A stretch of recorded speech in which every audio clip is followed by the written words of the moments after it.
part 3 and the final part. And you will hear a complaining baby. She doesn't like getting put down for night-night.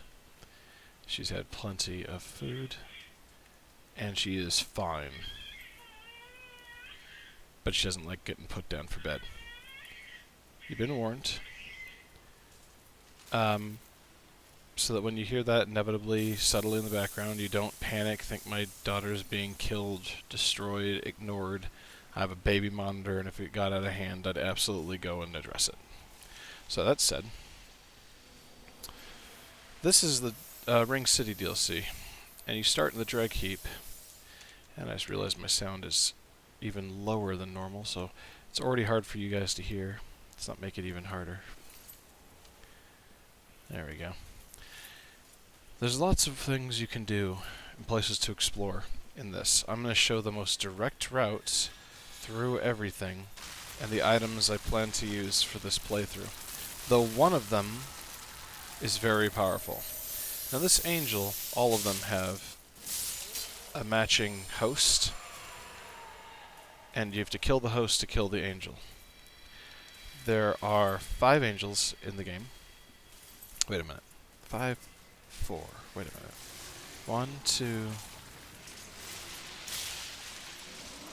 3, 4. There's 4. And one of them cannot be killed and does not appear until end game.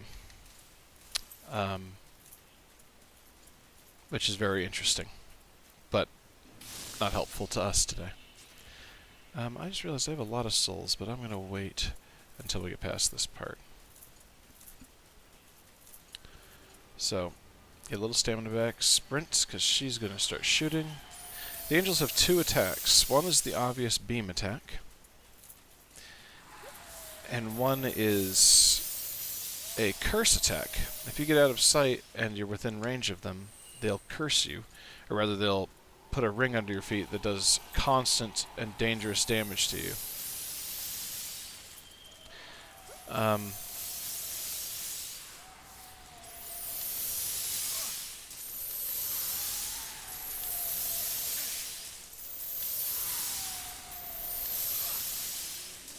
And the first item that I love is this one. The Ring of Favor plus 3 is... Oh, move. See? Curses. And I just failed the tumble, so I'll probably be poisoned. Woo! Managed to avoid that. This is the worst one, because it's always in your face. And it's Hidden Angel, because the last 2 are hidden. There he goes, trying to curse me again.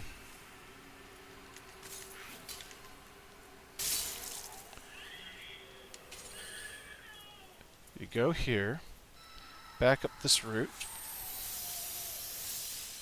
and hey, look at that.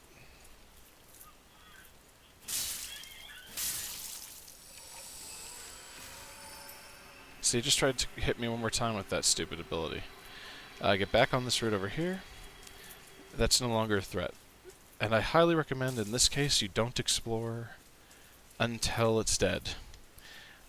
Same with the other area, but the other area is harder to get to the angel because it's further down the path.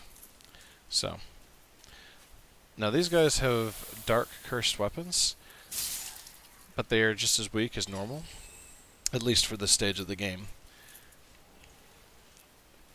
You won't keep running into them, but you will run into her. Oh, so he had dark, they had fire. Which isn't surprising since they're with the Pyromancer here.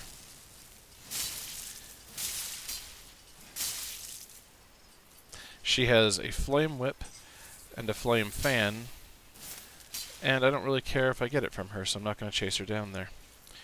But you saw that she's not terribly dangerous if she doesn't attack, and that's all you saw. Don't get the wrong impression. Now you see this angel still here, and the final little gauntlet is a sprint straight at it. I haven't mentioned it yet, but it becomes pretty clear pretty fast that all this ash is supposed to save you from taking damage. Woof. That didn't, though. So I found a... That's perfect. I found a spot where it doesn't save you by accident.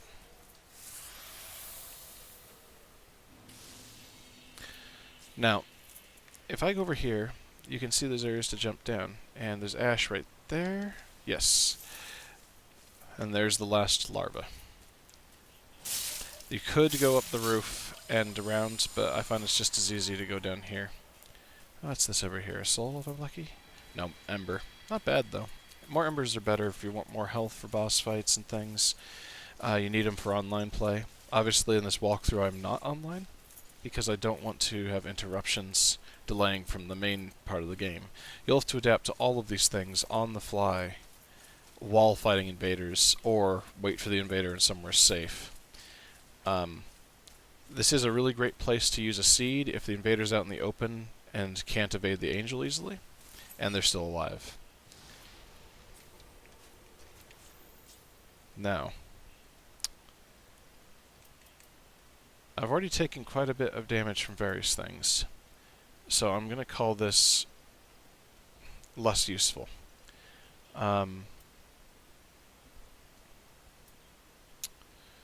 So we're going to just forget about it and equip the Ring of Favor. Now, the Ring of Favor lowers equip load, increases stamina, and HP. It's really, really nice. And this is the +3 version, because it's the DLC. In a minute here, we're going to get the +3 Havels, and be able to equip even more stuff.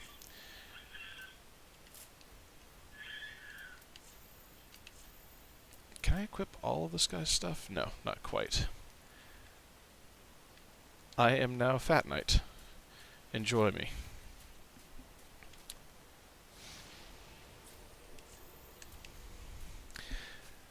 Now, this isn't the set of armor I want to wear. I'm going to get to it. It's one of my favorite sets in the game. It's in the DLC, and some of you already know what it is.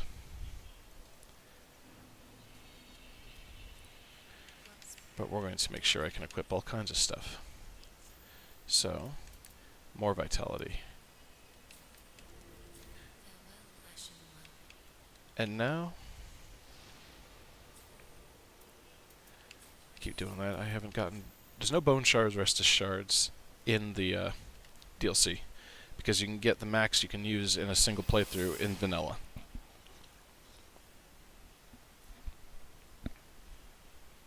You can get to there's 10 bone shards plus 10 Estus and 15 flasks. You can see that we're not far from endgame as far as vanilla is concerned. And by vanilla, of course, I'm talking about the base. Now this boss, I recommend you beeline for this guy over here. This is the one that starts without rapid charge attacks. But do not ignore the other one completely because of stuff like that. You'll have plenty of time to damage the other one soon. Now, you do want to kill the Demon in Pain first, and eventually the Demon in Pain will be the only one lit, and then you've got to kill it before the other one can interfere properly.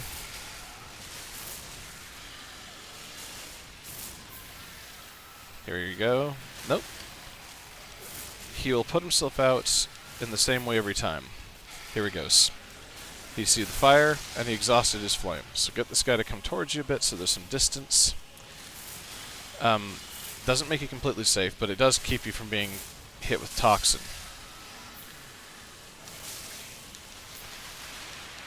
That's what you're not completely safe from.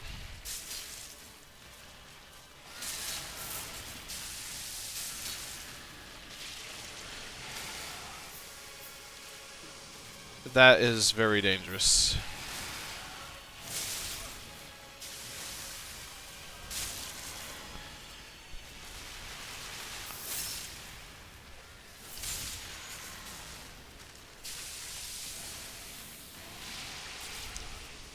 Now he's put himself out while the other guy's lighting himself up. It's really important you finish this one.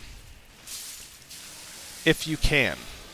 If you can't, don't stress it, but whatever you do, do not get hit by the toxic, because it will just make your life way harder. Now he will power up and stay powered because the other guy's down. They would usually alternate, so you could pick and choose who you want, but you want this one. The other one has a particular ability that's much harder to avoid. Careful, you're not totally safe when he's there because he swipes back.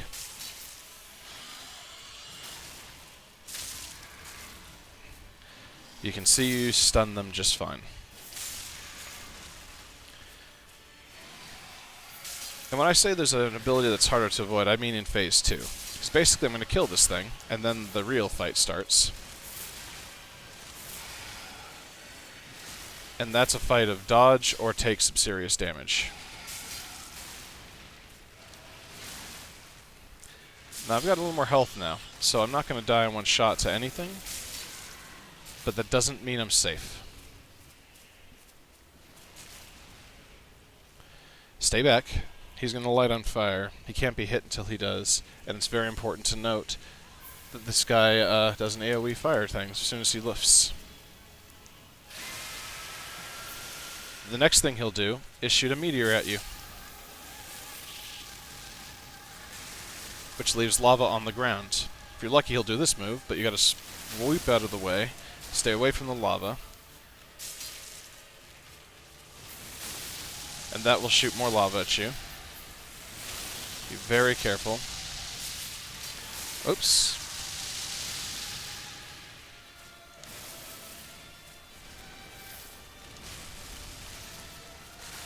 Now you catch up to him. When he swoops back like that, you want to avoid being hit by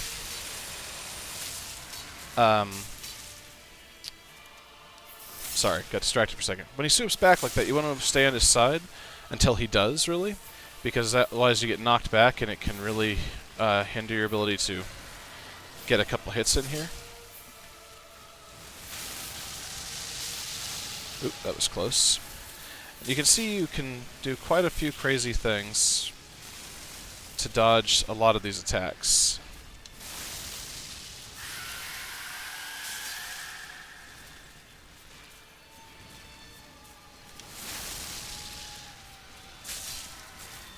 Now, I've got a heavy weapon, which is why he keeps getting staggered.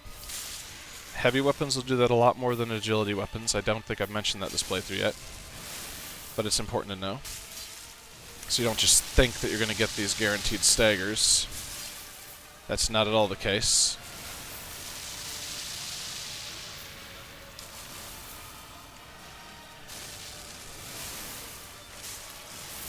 Depending on what moves you're trying to avoid, you don't want to always target the boss. You may have noticed that I don't target the boss very often nowadays. Ah, I've won. He will not stop me before I've killed him now.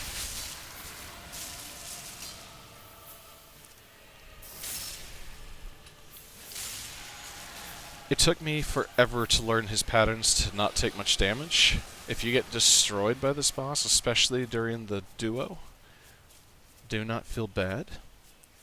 That's totally understandable.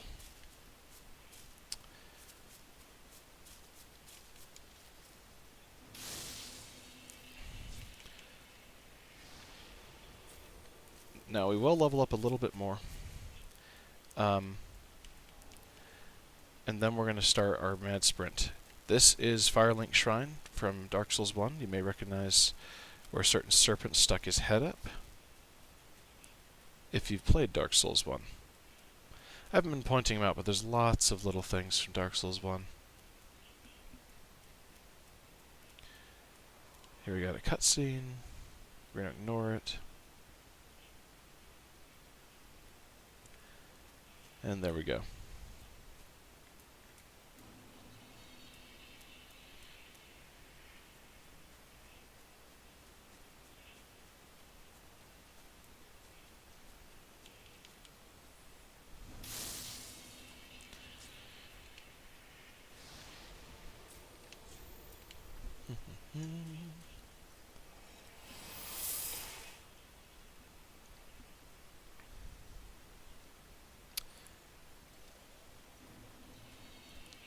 Pretty quick here.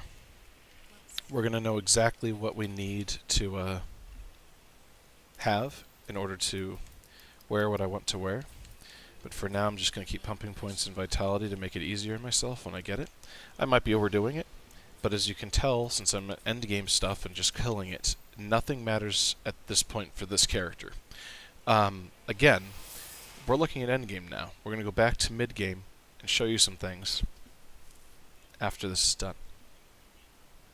It's all out of order, but you'll know how to get through every area if you watch all 3 of these videos. I know it's hours of content. My record is just under 3 hours for all of this stuff. You're safe here. After the 3rd volley, you need to sprint again. Until you kill the big guy, these guys keep spawning. They're very dangerous. They will kill you. Someone once posted a video, I think, of that being the most damaging attack in the game, in a volley, of course. If you're still looking for stuff to level items with, you're going to start finding tons of it in the DLC, if you haven't noticed already. 2nd DLC especially. Now we're going to go up here. Ignore him.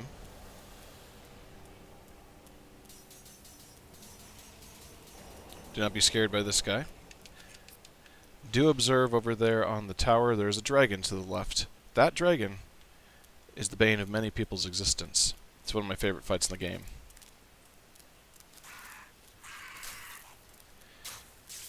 He has an absurd health pool, basically, and all of his abilities have the potential to kill you if you're not paying attention, and especially if you don't have enough health to survive even the basic stuff.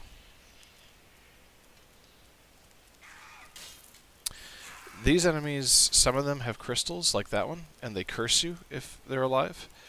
I'm running past them too fast for it to really matter to me, but you may need to kill them quickly if you're exploring. Oh, we just experienced the rare Dark Souls crash. Thank goodness the stream is still up. Let's reload. Here's what happens if Dark Souls crashes. The game autosaves an obscene amount when you're not paying attention. In all likelihood, I've lost nothing. We'll find out where it loads me, though.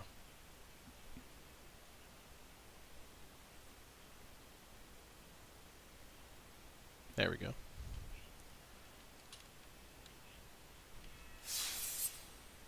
And a previous station, quit game might not have been selected. Basically, it's warning you that like trying to Alt F4 isn't going to do anything. You can quit game all you want. Let's see how far back I am. Ideally, I'm not right under something that curses me. We'll find out. Oh, it's actually further back than I expected. But you'll note, not too far back. In my experience, crashes are rare. I've got a really strong system, so maybe that's just my luck. I couldn't say.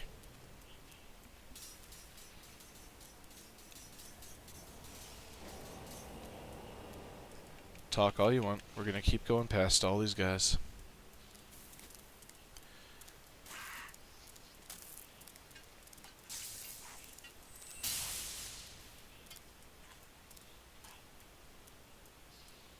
There are guys over those ledges.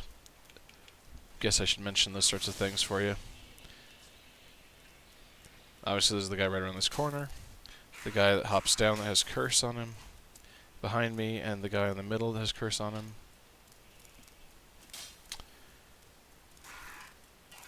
Hey look, no crash. Now you can farm these ring knights for their armor, which is awesome. I'm not going to do that right now. You can kill these guys by kicking them over, especially when they shield themselves. I'm not going to bother with that either.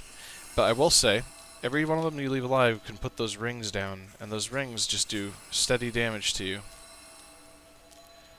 And they can do it while they're not in line of sight of you, as long as you're in combat with them. These things are much more dangerous than anything I've been dodging for a while.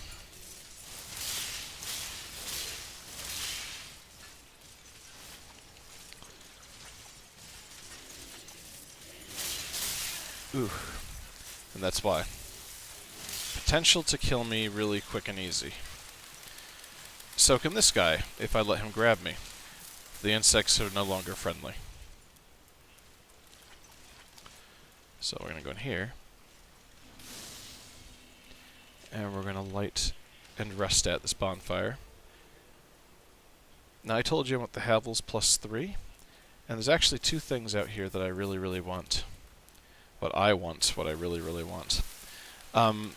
Getting to the Havel's Ring guarantees combat with something very dangerous. Oh.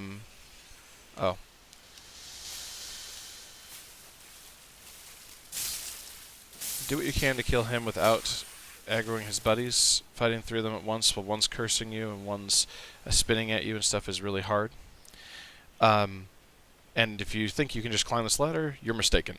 That beam will appear under you, knock you off the ladder, and flat out kill you. So, you have to kill that guy. In my experience, maybe there's a way to cheese it. Chasing that thing's dangerous. There's a ring knight there, and his buddy comes around the corner eventually. Now, it's autosaved just now because it knows that's going to trigger this invasion. But you can drop down there for the ring. Yep, see? I'm invaded. This guy is extraordinarily dangerous. You're going to see why. He does drop his hammer. Big boy hammer, to be sure.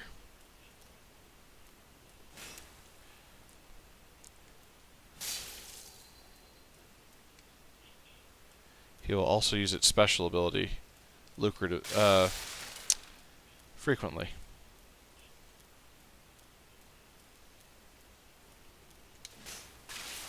And he has an incredible amount of stamina. I'm being very careful, despite how it may look. My weapon has a lot of range. Fighting this guy in normal circumstances is really rough. I don't know if you saw the AoE that thing did.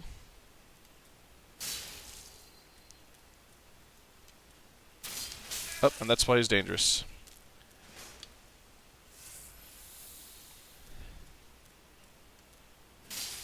He's got so much poise, he'll just poise through all of your attacks if you're not very, very careful.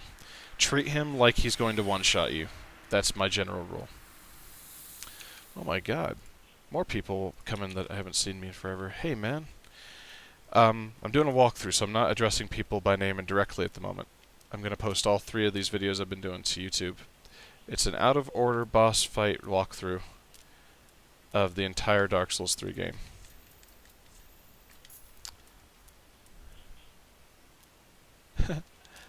That's awesome of you. Thank you. Okay. Let's see. Ooh, more Titanite chunks. Now, what we want to do is sneak past that guy without him ticking off and go all the way to the far end of this valley. That's important for a number of reasons.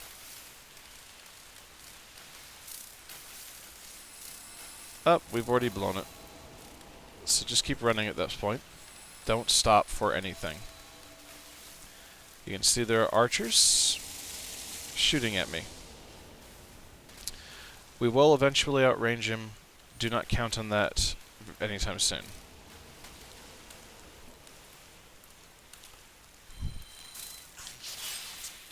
No, you won't.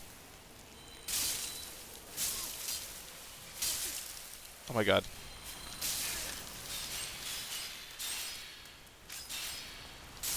Oh my god. He's still summoning things. I can't get any closer to the thing at the back here. I need to kill this guy. Oof. Okay. That was way closer than it should have been. Now, if you've played through the game normally, this will be very familiar. Specifically, this is a boss from earlier in the game.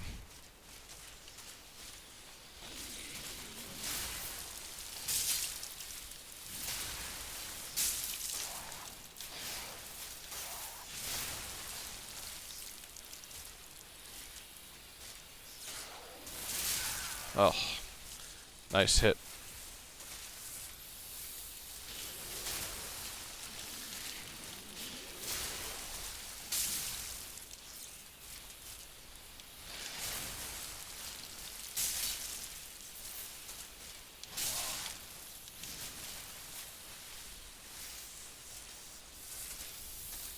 Learning when you can use what on this boss was tricky when he was in the original game, without DLC. He has a little less HP now, I think, but he hits at least as hard, if not harder. In fact, I'm sure he hits harder. I'm running out of flasks.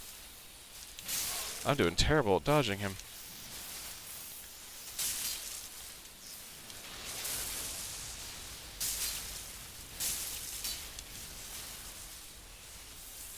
Drink just to be safe.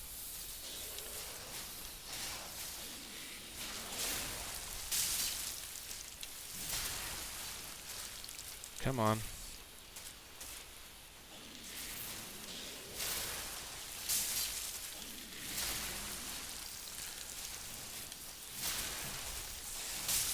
Getting the patterns down a little bit better.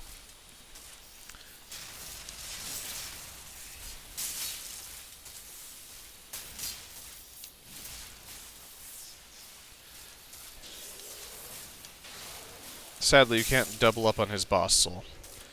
But he does drop an insane amount of souls for a random enemy.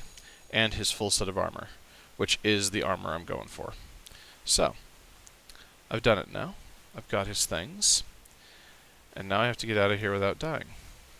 Because I've got a lot of souls. I think that's still a lot to me. Yeah, that's more than one level worth. Just from his 60,000.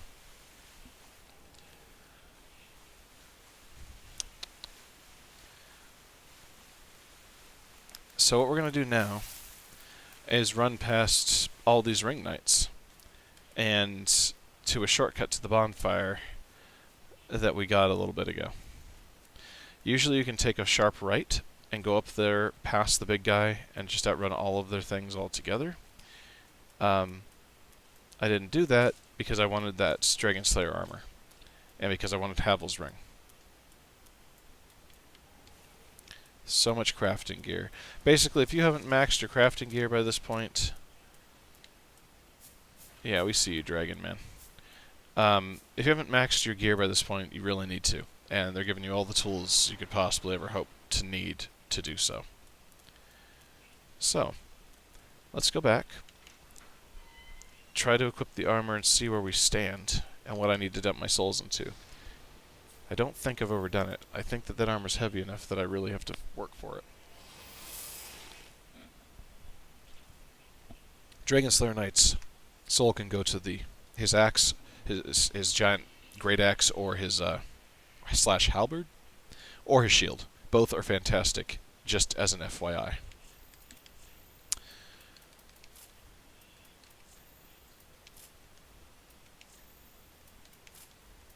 And it seems I have just barely pulled it off. Nice, and I'm super skinny. So, if I want to equip anything with it, I'm going to be over. So I'm believe it or not quite there yet. Plus, I want to be able to unequip Havel's ring at some point. My goal is actually here. That's my threshold. So I need to keep pouring points.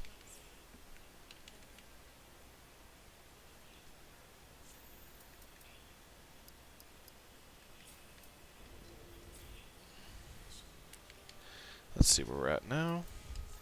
Oops. 78.6.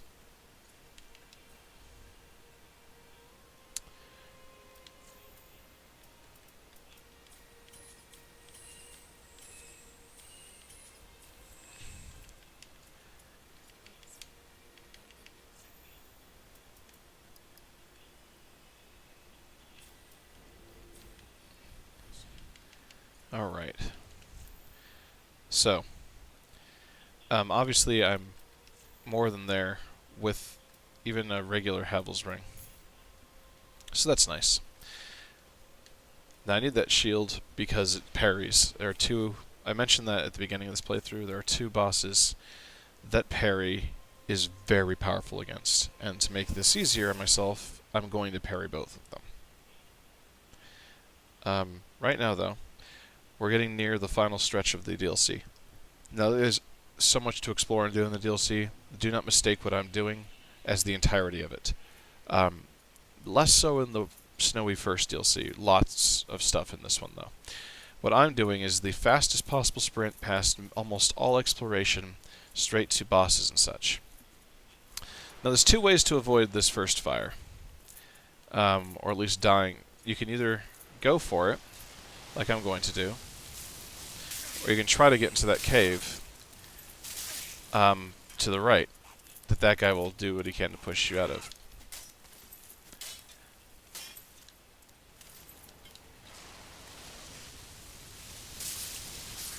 He just killed that guy for me.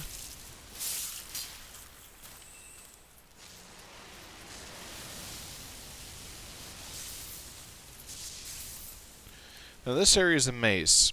It doesn't seem like it at first, but it really is. Follow the red. Try to be more careful about ledges than I just was. You'll drop down here. You're going to go up. Past that door. Up. Go through this door. Kill this thing or not. Kill the next two things or not. Go all the way up here. You're now on the other side of almost all the threats and things that can hurt you, and you're at a bonfire.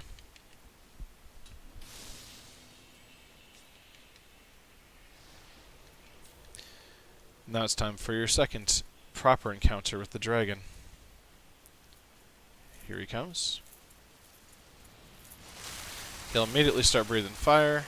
Hide behind this rock.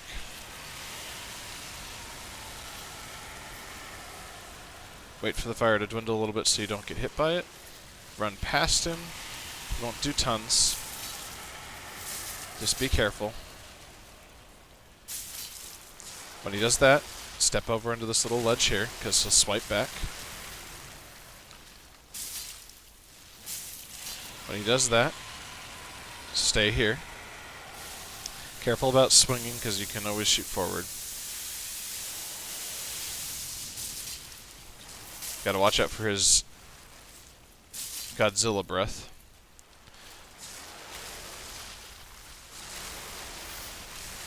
You have to be careful about his halfway point for health. Okay, when he does that... Oops, I missed his wing. Go to this spot, believe it or not, right underneath him. And you'll avoid most of his threat. Oh, that's bad. Oh, I was wrong.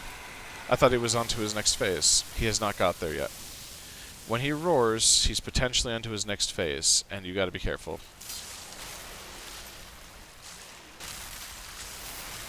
You see, he's just ready to sweep you off this bridge. This is the kind of dragon you want to fight head-on for the most part. I just got hit by the afterburn. Trust me, his fire does more than that.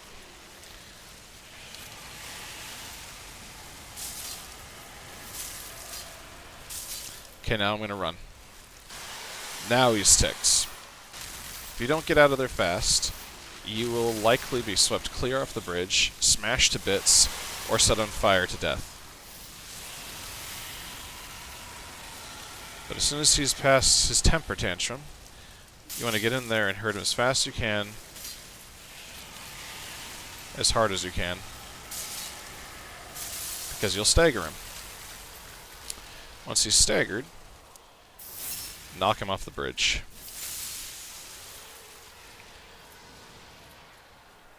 But you'll note, you get no souls. We're not done with the dragon yet.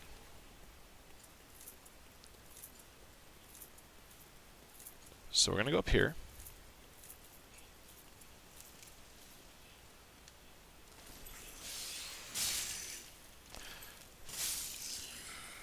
You see that there's two invisible walls, actually a third invisible wall with lightning arrows behind it. Again, miracles, not terribly strong. There's another crystal lizard.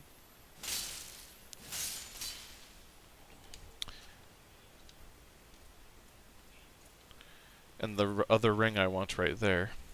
But first, go around the corner to this elevator. You'll see a little path there. open the shortcut back to the second bonfire you saw in this part of the Ring City, where I went down the stairs past all the cursed guys. So we're going to go down here, roll through here, go this way, and drop down to get that ring.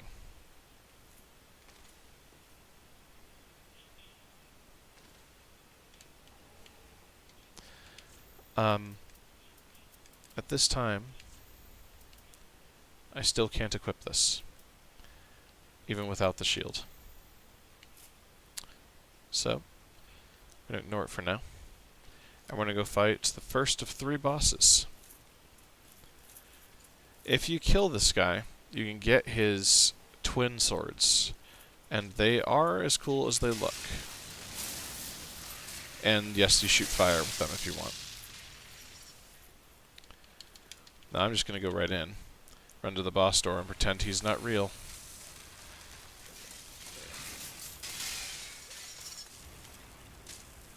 And thank the good Lord for iframes.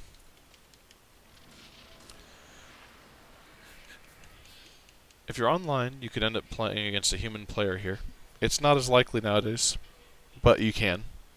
And there are still people who will participate in the online and PvP, of course, so you'll still see it from time to time. No reason to kill him, because he's summoning a healing character. You have a tiny bit of time to kill before the boss actually appears, and then halfway through the boss's health, he'll get another healer. If it's a player, he doesn't get extra. He doesn't get to use Estus flasks. It's all the healers he's dependent on. If you time this exactly right, you can get a free backstab off. I did not.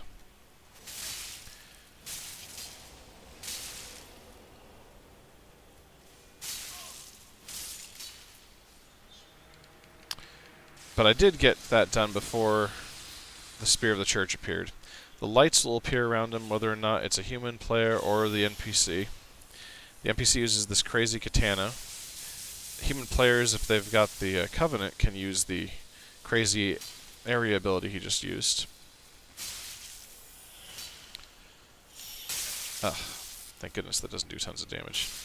If you see him sheath his katana, be careful, because he can do that, but he can also do this crazy swirl of combos at you. If he doesn't sheath it, or you're able to hit him real fast, it doesn't matter.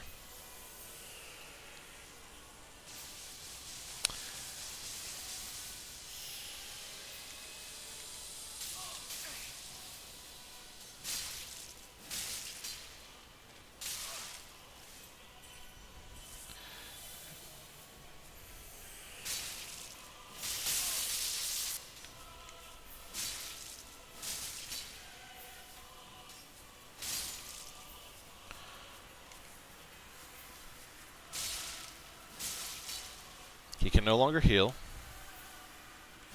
But he was smart. And he used that ability to try to divide the floor.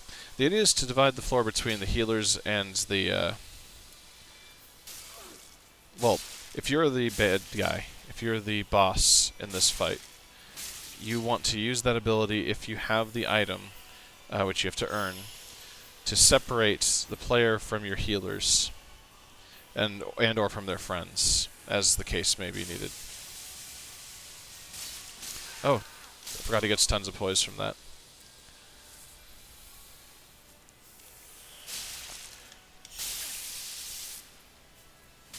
But he's done.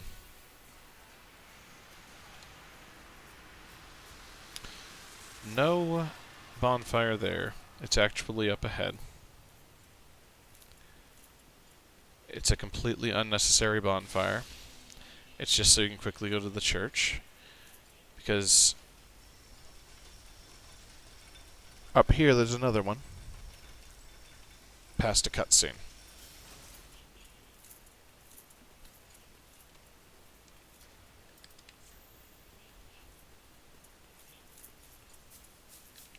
Now, because I'm highly likely to die to this next fight, I'm actually going to go spend souls again.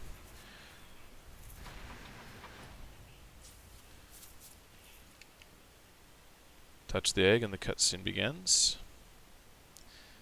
Light this bonfire. Lots of time has now passed.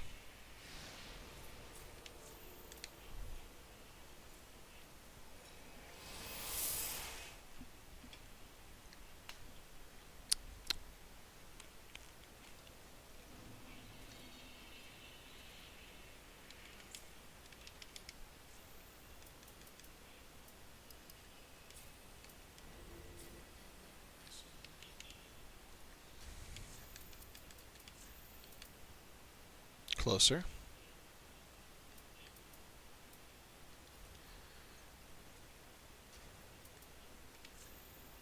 Can I get 335 souls or 336 souls? Let's see, what can I sell? Easily.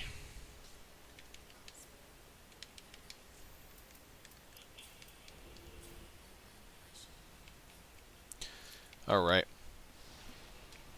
This is sort of the final boss, if you're going by the DLC as being the final boss. It doesn't include the hidden DLC boss.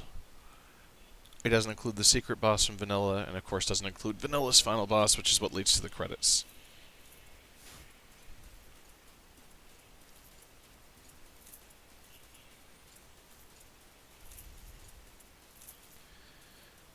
I know, your life is rough, dude. With your head torn off.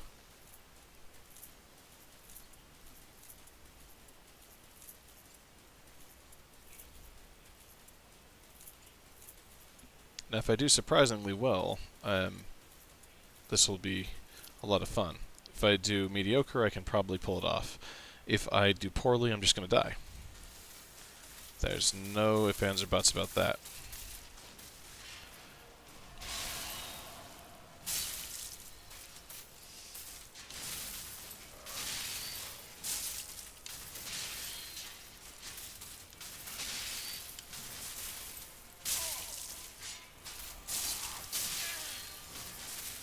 Wasn't a good start.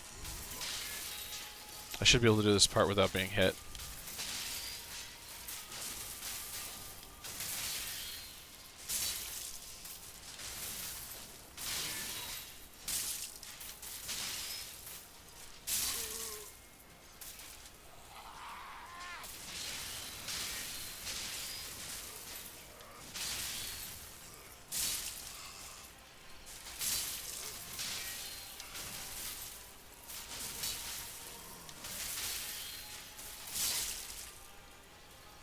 If you don't think you're going to stagger him and you think he might swing, you should not attack.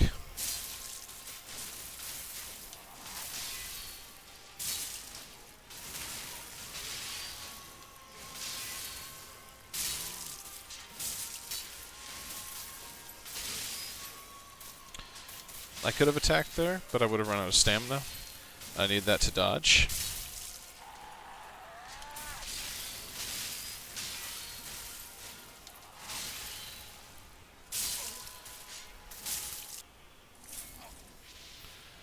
Phase 2. Phase 3 is when he starts going crazy in Phase 2. You have to dodge his cape and his primary attacks.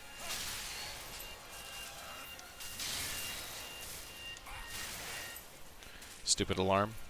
Sorry if you heard that.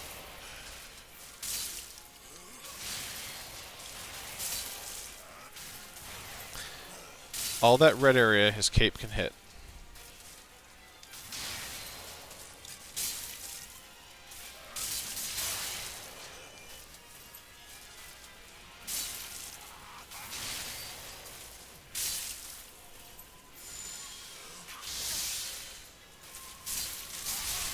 Oh man, I just didn't roll. He also didn't phase. I swear he was supposed to phase. He hadn't even gotten to the second part of Phase 2. Very interesting. Oh well. That's why I spent my souls. No, I'm not planning on embering to get more health. He will now run all the way up to you here. This is a more open area to fight him in general, but you will always end up ported back down to the middle arena for this.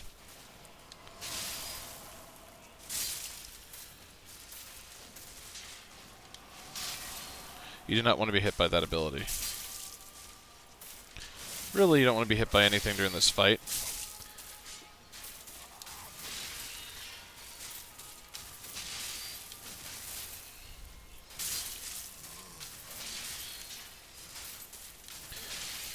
Still, I'm not good at judging when he's only going to do one swing.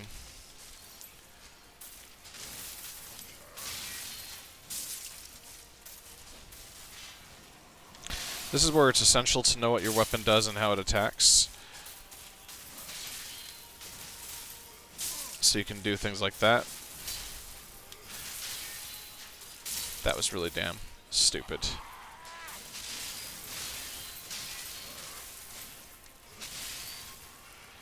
Only gonna get one hit because of that. That was good.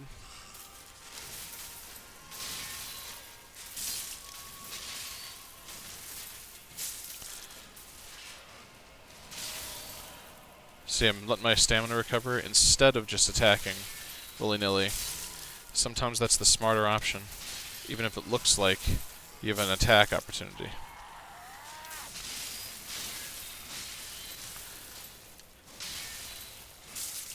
You pretty much spam roll for that one to survive, or have a lot of distance.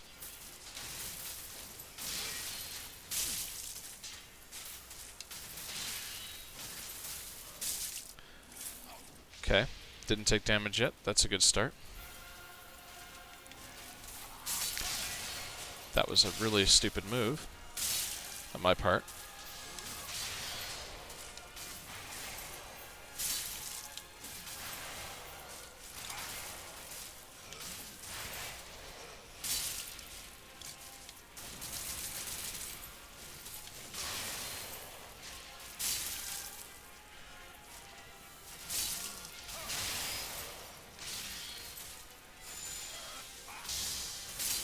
Those rings come back.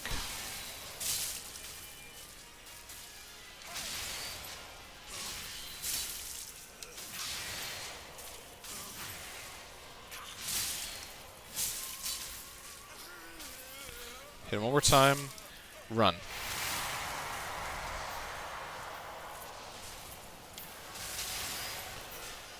Everywhere that those souls hit, lightning comes up.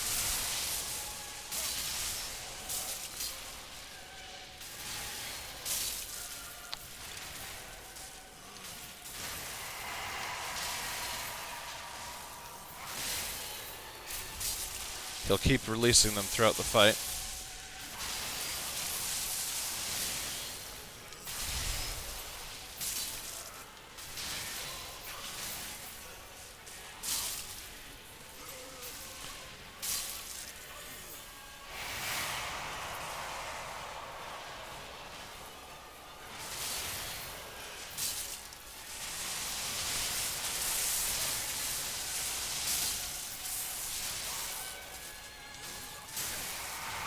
Oops.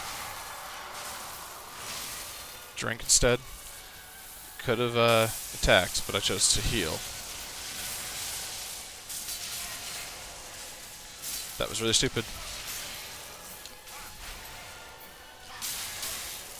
Drink. See how easy it can fall apart so fast.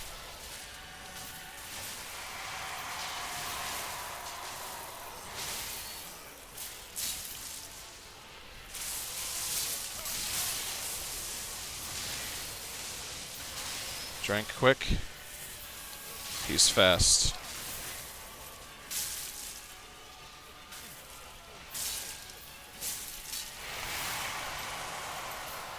It's not a raw AoE, so it's not unsafe necessarily to go for a little damage.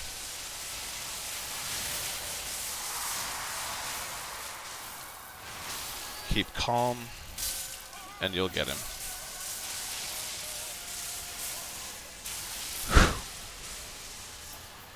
Always an intense fight against Gale.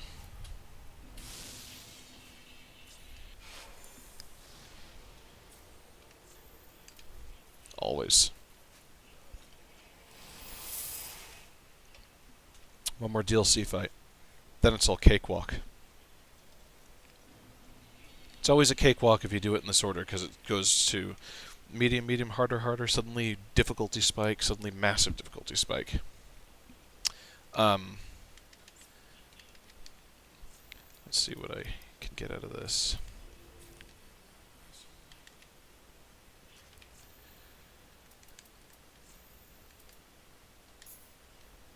Okay. I don't need Hevel's Ring anymore. I've got now extra stamina. My final goal is to be able to do this, which should require only 1 or 2 more levels, really. I'll have that after I fight this last enemy. So, if you've done everything so far, you go back to the inner wall. You have to have fought the dragon on the bridge. You can run past him, but if you haven't, you cannot access him as this final fight.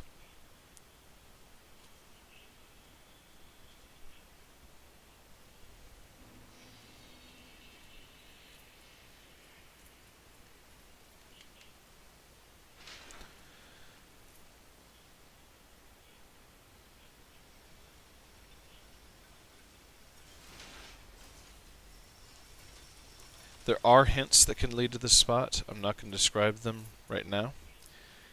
Just trust me that they exist. No sword, the statue you can go through. That's one of the hints you get at some point. There is an item that's part of a covenant over there. I don't need it. Go down this long ladder. Look at the primordial serpents. There's clothes there I don't care about. And jump down to the abyss. It's like a mirror lake. Perhaps even what's left of whatever the Ashen Lake is from Dark Souls 1, or maybe where the first Dark Soul was found. But Dark Eater Midir is all that's left here now. Run up to the dragon. Try to get some free hits off while you can. You're not going to damage this dragon for crap if you hitting anything but his head. Especially if your item isn't as powerful as mine. Roll under him when he does that series of attacks. Now this is important. This is not the kind of boss where you want to target. Because if you're targeting, you're going to be hit by a lot of things with the camera rolling around.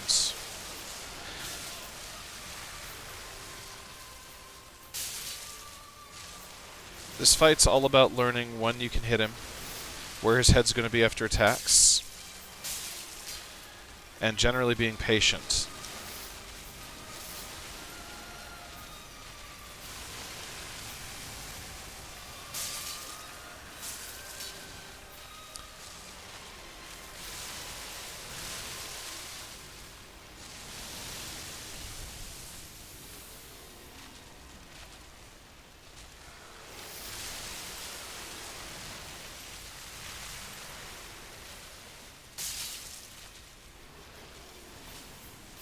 Run away when he does that because he's just breathing at his feet, and that's one of the many reasons staying at his feet is a bad idea. You're doing less damage, you're not necessarily avoiding damage. He's got a lot of things designed to punish players trying to roll underneath the dragon. In that sense, he fights the typical tropes of Dark Souls dragons. You can roll to that fire.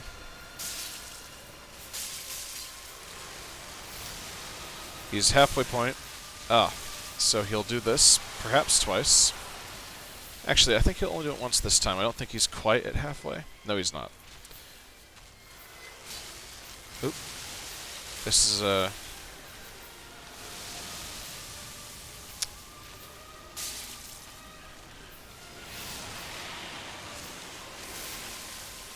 He's not used his flight move, and I don't think he's going to get a chance to, which is a shame, because showing you how to dodge that is extremely useful.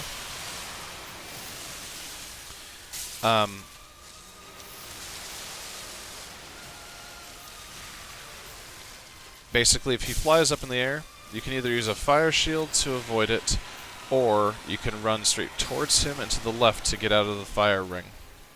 He's now in phase 2. If you have a heavy enough weapon, you'll have been hitting him hard enough that eventually you're going to stun him.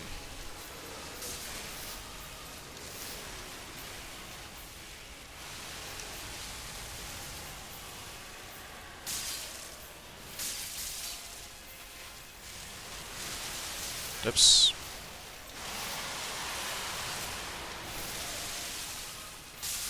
Like that.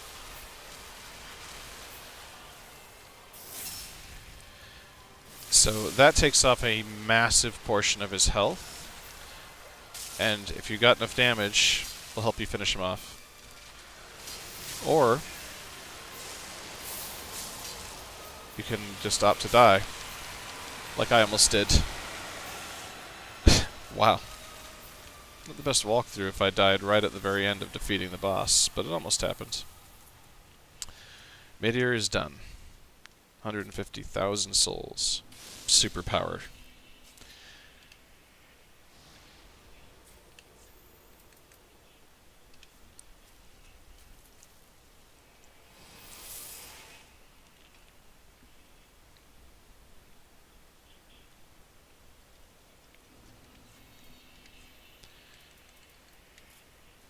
Okay.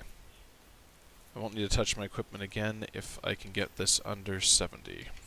70 is a roll threshold, in case you're wondering. Over 70, you're so slow you're not going to roll very well. And rolling, if you can't tell, is a massive part of my strategy.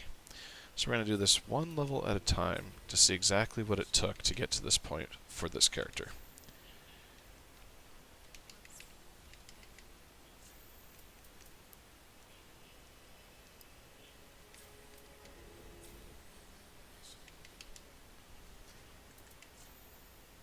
Oops. Alright, I've done it. I can now keep this shield here and just sit in my back, or I can hide it, but I have it equipped so I don't have to unequip or re-equip anything ever again in this playthrough. With that done, and my health already where I want it at, I'm just going to keep pouring into strength until I hit 66. The build's technically done. I'm level 83. I leveled a lot because I was fighting endgame enemies. Sell. Sell the soul of Slave Knight Gale. Dark Eater Midir. Should give me another level, I think. Just one? Yeah, just one. Now remember, if I am dual wielding this, I'm actually 1.5 times my strength. So I'm over 60 strength and almost to the harder cap. Or however you talk about soft and hard caps. I don't know. But we finished all the DLC. We've cleared the Deacons of the Deep. We've cleared High Lord Wolnir. We have not killed the boss down in the ruins. So we're going to go there, and then we're going to finish the game. Well, this is finishing the game at this point. It's basically a series of sprints and boss fights with no pressure, stress, or anything else. For that reason, I'll do a lot less traveling back to use my souls. You can hear the ballista still going for it.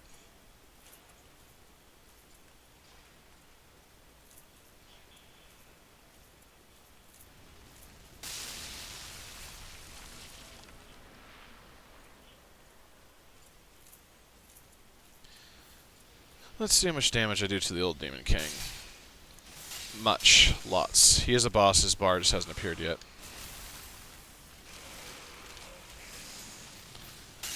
You want to always strafe this guy and try to get around to his tail.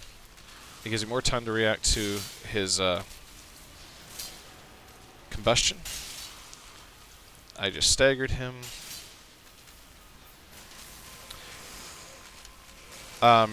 You also be able to react to his various moves he's not using right now. Well, he's using that one. It looks like nothing, except he was totally summoning all those meteors. If he lifts his hammer up and points it straight at the ground, he's going to use an AoE attack that will ring you out. If he breathes fire like that, you're safest running towards him. If he gets to that low health, he uses a final blast maneuver. It uses all his fire up and he's crippled and you've already won. But if you stand in it, you could easily die. I'm doing way more damage than is necessary now. I'm going to try to point out boss weaknesses and such, but basically that one is strafe him. If you breathe straight at his feet, you've got to run away. Things like that. Next boss. We're going to go back to Lothric Castle.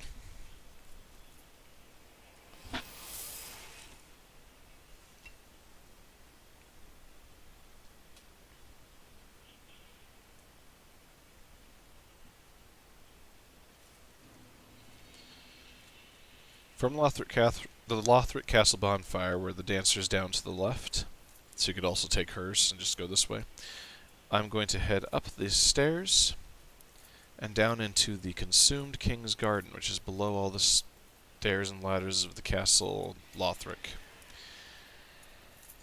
If you want to be safe, you can kill this guy. I've never played safe. He could easily fall on me. Just so you know. The elevator's physics are iffy. There's an Estus shard if you jump off early right there. He did make it down. I'm proud of the guy. There's a Titanite chunk there. There's a few through the garden. You notice the Pus of Man. Also, this swamp is extremely toxic. If you can avoid the toxic, it'd be great. It's not always feasible if you're grabbing all the items, and there are more Titanite chunks and some other cool things hiding throughout the swamp. Oops. This would be an embarrassing place to die.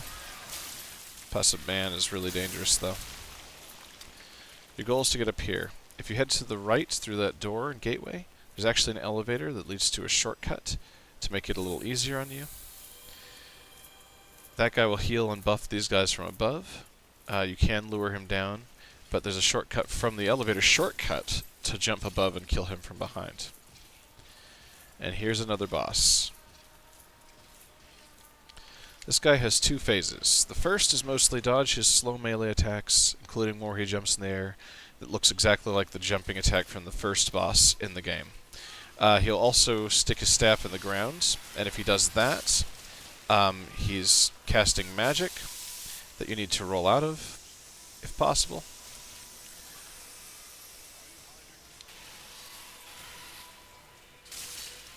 You can see he staggers relative ease, at least in this first phase. The second phase is what always gets people, so nothing here is impressive or challenging necessarily.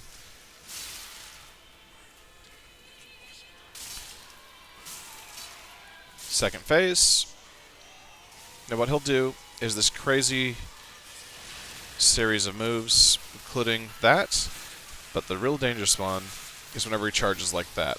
You want to avoid being in front of him at all costs if you can, because that is a full body, will hurt you if he hits you with it.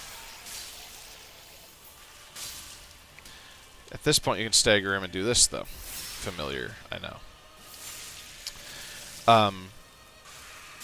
And staying behind him is easier said than done, because he'll do moves like that. Occasionally he'll just do the charge right off. Right there I blocked it. Do not be afraid to block, even with a weak weapon, because he'll run past you.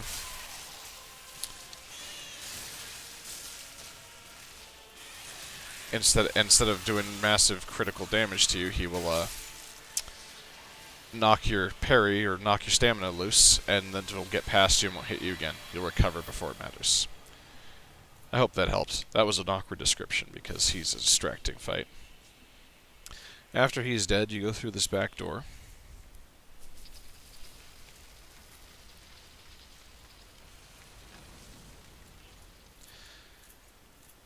Down past the serpent people. Returned and robed after abandoning Sen's fortress for some reason. I think it's the same serpent people. Lots of items and no mimics in these chests, so you can grab them freely. Rather, 2 items. There's Titanite scales and such.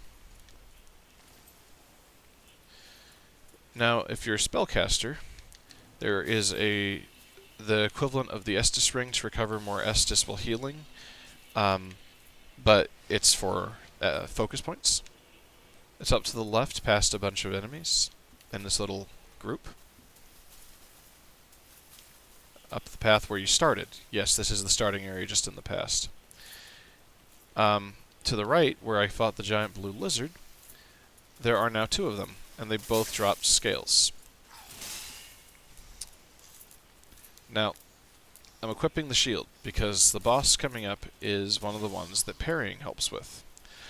It's worth noting the first boss of the game is repeated to an extent. And he, in the first part of the game, can be parried, but you usually don't have a good parrying option at that point. Wow, that guy is after me. Can't enter the boss room, though. Timing parries takes practice. So do not panic if you do not get parry timings right, or you take a lot of deaths learning it. This guy, it is absolutely possible, oops, to screw up even if you know what you're doing, of course. That's a rule in Dark Souls. It's absolutely possible to kill him without parries, but it is wildly challenging compared to the parry method. Because you can see if you have a decent parry shield or parry fist weapon or any number of other options, you can just cripple this poor guy.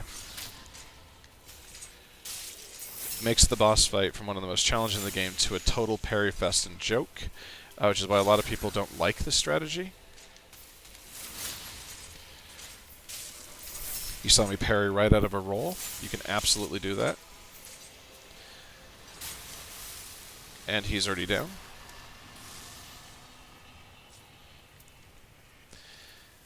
Now, there's a decent weapon over there, I think. The Chaos Katana, where the katana wielder is, just in the past. And the Master, as his name. There are Black Knights in this area. They're pretty dangerous.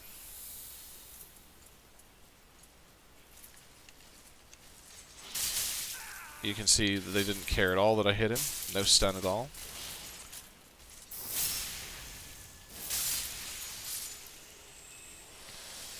Oh, got his helm. Neat. I like my helmet better. There are some secrets around the shrine, nothing major. But if you go in here,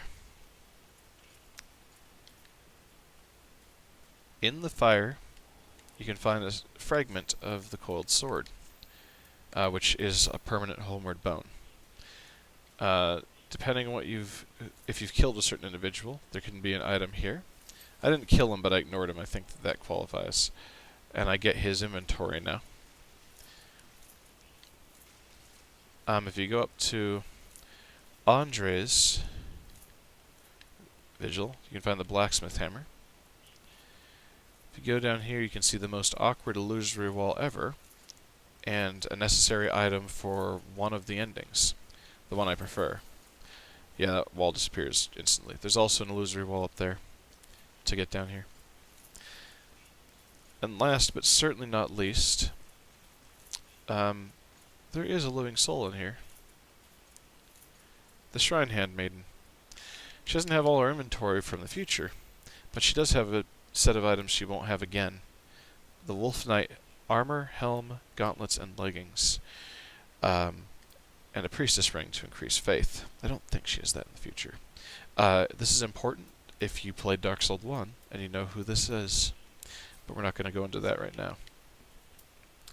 There's a secret bit of dialogue for her if you talk to this version of her before the first one, which you'll almost never do by accident, because it's so useful to be able to talk to this one here.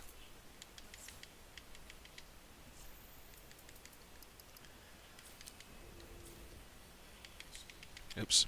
I want to talk to her one more time. Give her the item I found there. And, I've only got one Estus shard, so that would put me at 12. I think I'm 3 short. Yeah, it sounds about right. I didn't get any bone shard there, nope. Now, back in that secret area, I also got a gesture. That will be important in a little bit. For now, we're going back to Wolnir finally, and to the prettiest area of the game.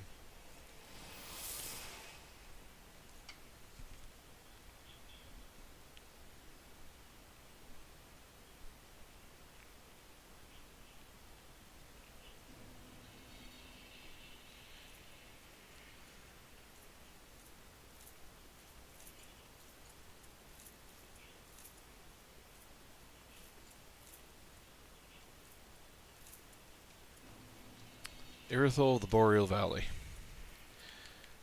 The supposed difficulty spike of the game because of how certain things attack and act.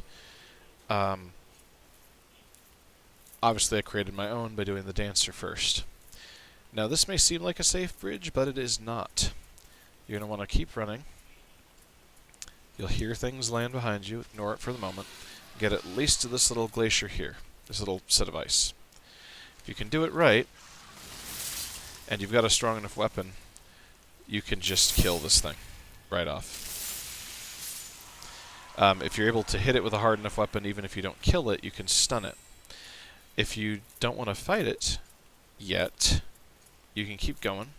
You'll see there's the shimmering magic barrier. If you have not killed the Deacons of the Deep and gotten the little doll, you don't get to progress. They are not an optional boss.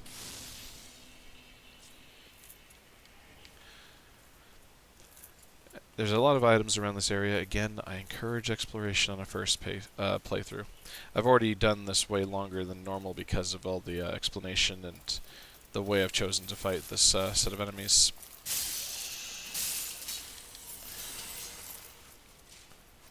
These guys are dangerous. They are easily stunned, but they are also capable of very quickly dishing out pain.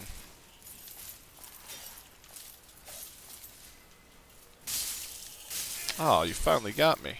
Congratulations, shield bearer.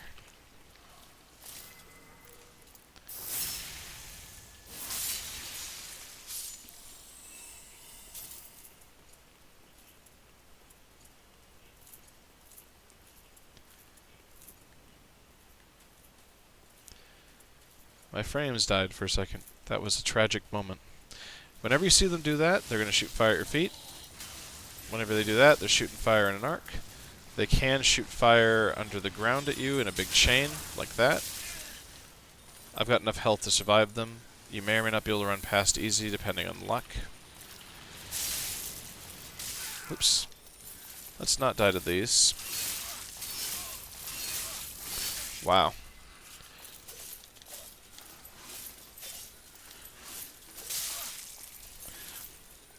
Wow. I have the whole crew following me.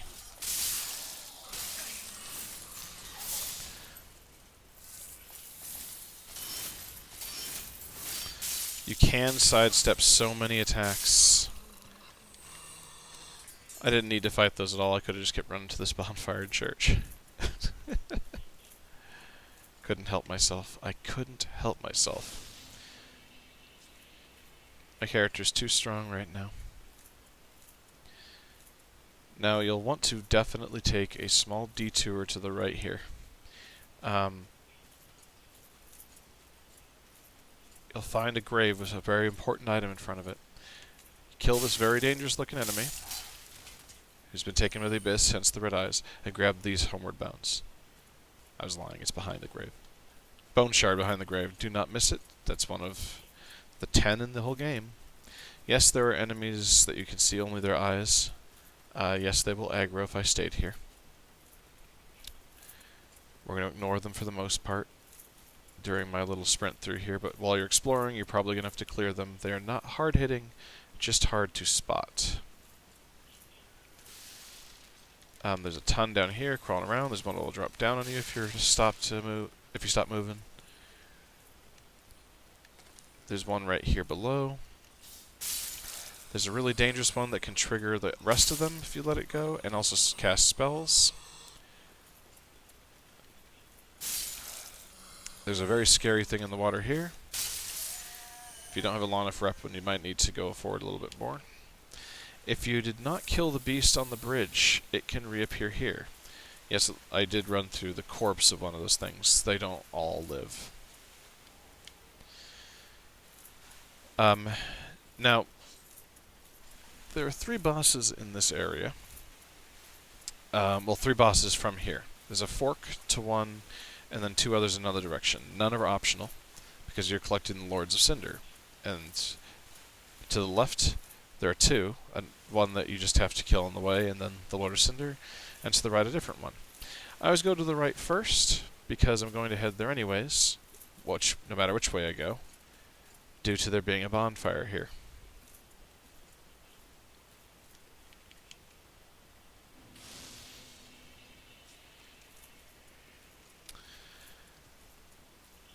Now, if you go follow those guys down the stairs, there's one of those night ladies behind them.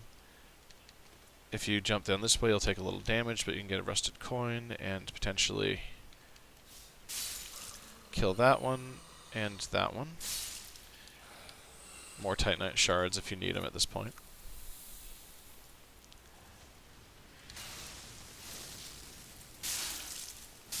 Now, I hit very hard, remember, so you're not going to be doing all this crazy damage. You're going to want to dodge around the fire and do all those things. If you're embered, you'll see a fog door appear there that you can't go through, and there will be an invader right here. You want to kill it, because Alva, Seeker of the Spurn, is awesome armor, and if you haven't killed this phantom, whoops, then you don't get you can't get the armor, because it appears in a different spot once you've done it. She's very dangerous. It is possible to bait her off the ledge.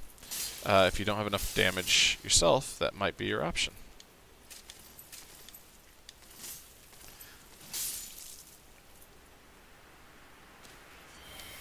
She does drop a Katana of a kind. I don't think it's good. I could be wrong. I don't remember what it does. It's special. The dungeon is a very, very tricky place. We're going to be back through here for an optional boss after we kill the boss of this area. Now, these things, while they're up, they will... Oh, don't fall for that. While they're up, they will drain your health bar. Your entire health bar, your max health will shrink. While your max health is shrinking, you can't heal past that point. It does require them see you. As you can see here, he cast it, but I'm not losing health at the moment.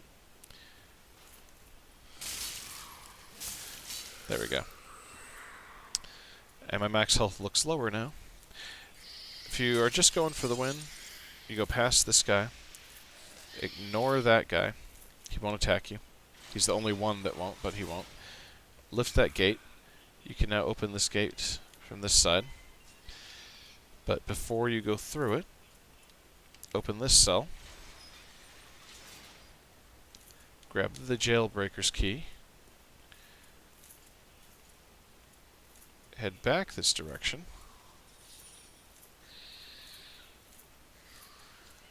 Those jailers also brand you and stun lock you to death very quickly. Grab this, don't be jump scared. It's harmless. Go to here, kill this guy.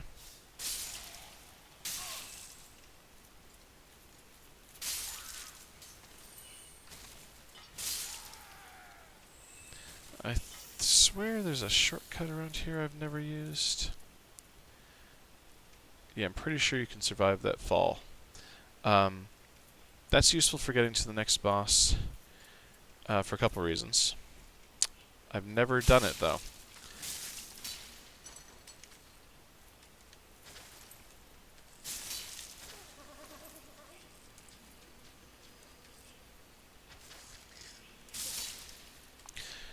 You want this mimic. Either use a hunter, a charm on it to get the Estus shard out of it, or otherwise just skip it.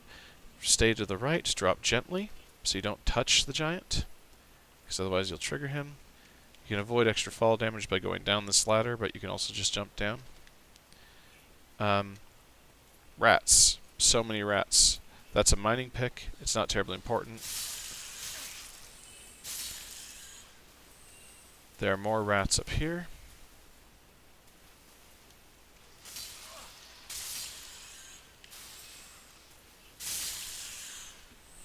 Up there is a dark gem, I think, and in a mimic chest, and that's to the left, and to the right is keys, and then a bunch of basilisks drop down behind you.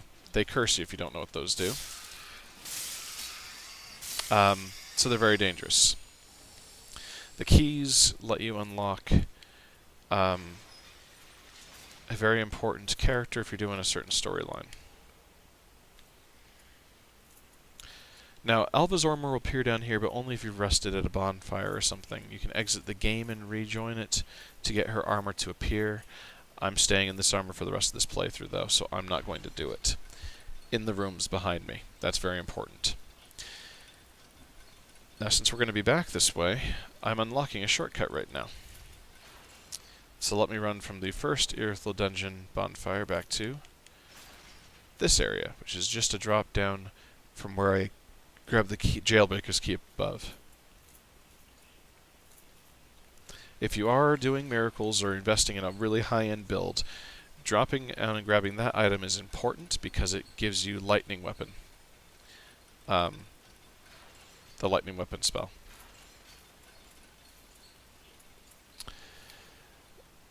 Now I have two options. I can go fight the boss of the area and come back here, or I can go here and then come back to this area's boss. And I think I'm going to do that at this time, just because it sounds more fun. Equip the Path of the Dragon you got from the optional area, where you fought Gundyr a second time, and use it here. You will be magically transported far away to a land of light and sun over there, possibly in the distant past again.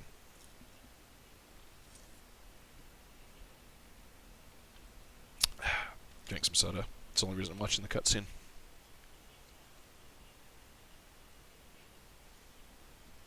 Black Flame's a very good pyromancy. I'm now on Archdragon Peak. A place of immense danger if you don't know what you're looking for. I'm going to show you the fastest way through it.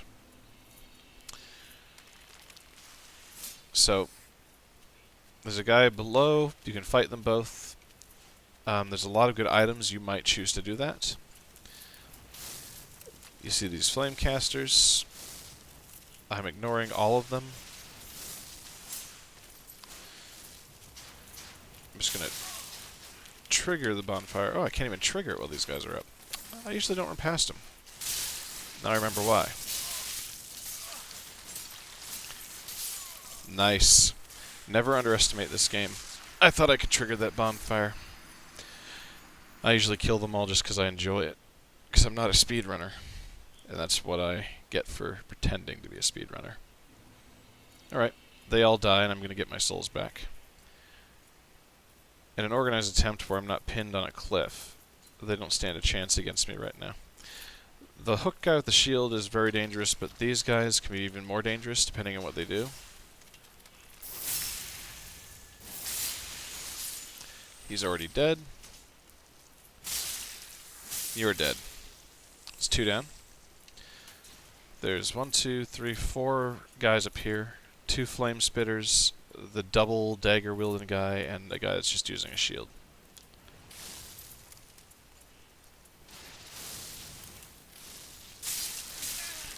Ow.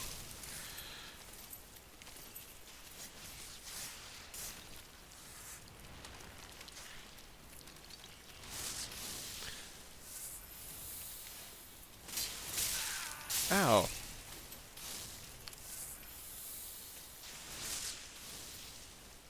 Come on. If you block that, you can do a quick, easy attack when they do that one move. Where they start doing their wild dagger swings. Now you're dead. Leaves just Shield Man. And Flamecaster.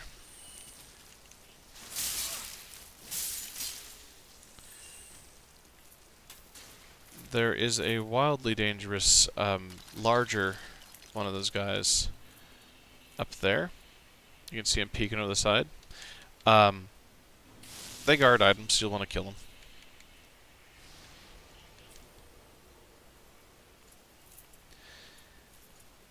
Yes, that respawned them, I just don't care. I'm going to go this way now. And trigger another boss. An interesting idea if failed in practice to be interesting. This is not a boss, it's a gauntlet. It appears to be a boss until you realize what you have to do. So, you run past him, best you can.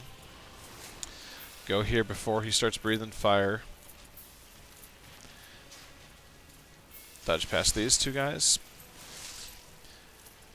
There's a guy that shoots flame to the left. Run behind this pillar for a second.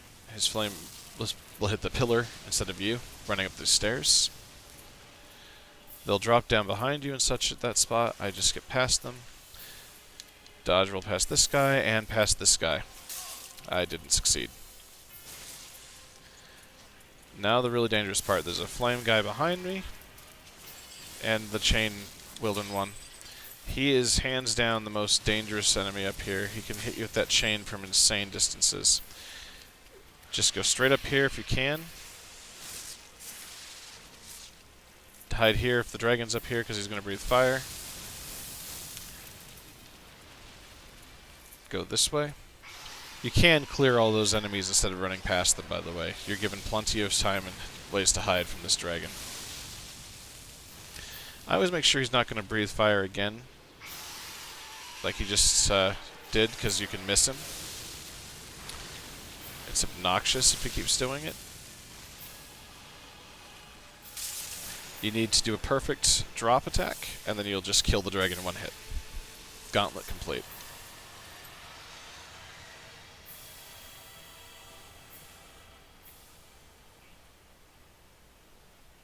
Alright.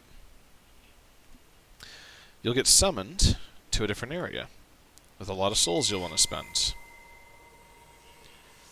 I'm once again ignoring this advice.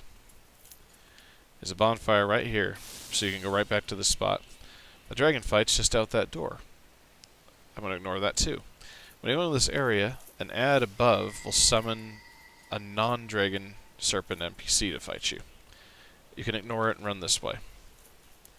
My recommendation is to keep running past the guy on the left. He'll always do that. He's designed to ambush you. Down here, you can kill this guy if you're able, real fast. Go up here. You can run past that guy up there, or you can trigger his patrol route and go up this ladder. I'm just trying to show you the easiest way to get past all these things. There's a thunder ring up here. It's nothing special. He will start walking away. If you're patient, you can keep him from seeing you, and just keep going down the bridge here. You'll want to change your camera angle to make sure you don't run off if you're not familiar with it. There's a lizard here. There's lots of materials, so I'm going to ignore them all. The little guy on the right and the little guy on the left are super dangerous. They tend to roll indefinitely, and they almost always hit me. And they're designed to stun lock you and roll you off the edge. A dragon / wyvern will appear here. You can roll through this fire for the most part. And if you're smart, not get hit by his tail, thrash. Run up the hill here instead of past all the guys that'll roll into you. All the way up the hill, obviously. I mean, obviously. I totally did that. When you go to this area here, you're going to get another one of those guys summoning an Ed. It's usually a guy with a sword. It was not this time. We're going to run all the way past him because it was not. He summoned Havel. That's a slim chance of happening. Usually summons a guy with a Ricard, who has Ricard's rapier. He didn't do that. I don't like him. To the left, if you're going for Dragon Stones, you need to make your way all the way up the path to the top and perform Path of the Dragon again. It's part of a person's questline too. But I'm going to go here. This will ring the bell and trigger the hardest vanilla boss, arguably. It also means I can now stand in the clouds. If you die, your souls will appear right up there because this is technically a ground that only exists during this fight. Anytime that happens, it puts your souls onto the last safe ground you were on. This is the Nameless King fight. You start by fighting his wyvern with him on top of it. More often than not, he'll fly past. I got a quick and easy hit. I got hit anyways, like a doofus. He will do a lot of side swipes.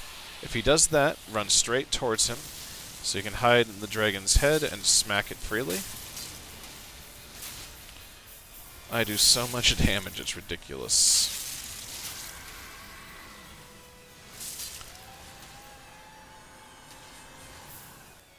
Phase 2. Phase 2, it's just him. His wyvern is gone.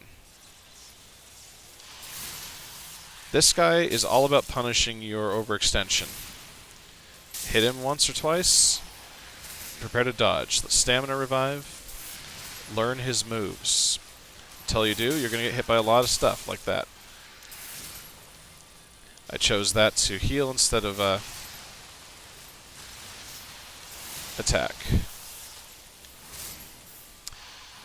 If he swings to the side, you want to roll in the opposite direction that he's swinging from to dodge into it.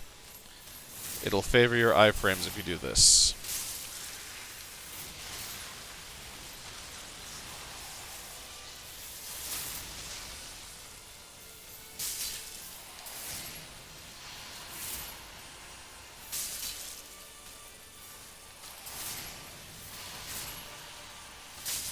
I cannot emphasize enough, I'm doing this all with just 25 vigor. You do not need tons of health to survive a few attacks. He'll now do his secondary phase. Lightning shoots out of there. When he does this, as soon as it hits the air, roll. Oh, well, not as soon as it hits the air. You'll overroll.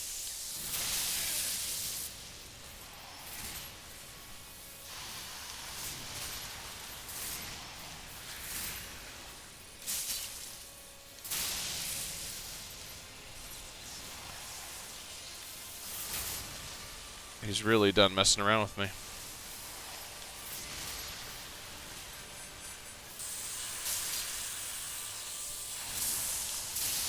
You have to roll just a second later.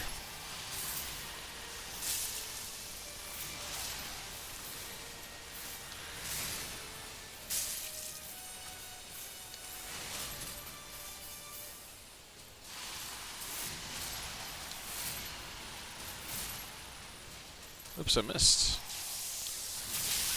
Ah. Got him. Alright. He will feel more challenging the first time you fight him. All these enemies and bosses have patterns and rhythms. And without those patterns and rhythms, you're just in a state of constant pain, basically.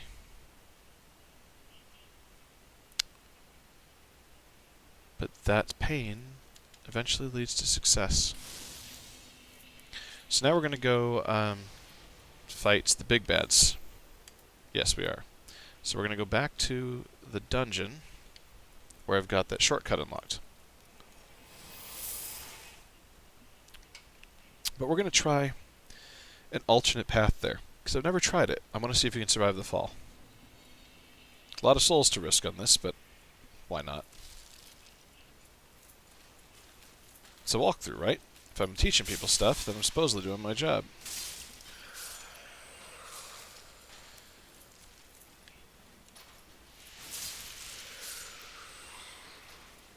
Ignoring his friend for the moment. Even though he's chasing me, I can hear him.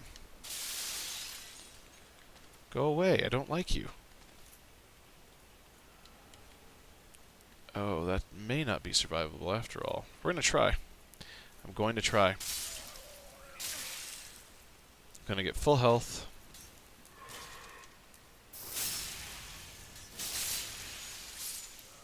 Kill this guy.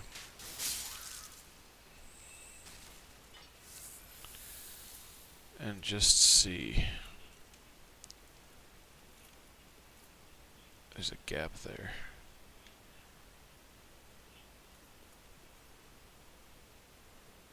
It seems survivable, maybe. Oh, I can't even jump up there, can I? I cannot. Alright. Well, that was a waste of time. But I have infinite bones. There's obviously you can leap from the higher up spot, but I don't trust the survival rate of that without some very specific items and or luck. Or glitch abuse. There is glitch abuse you can do to survive some of those falls.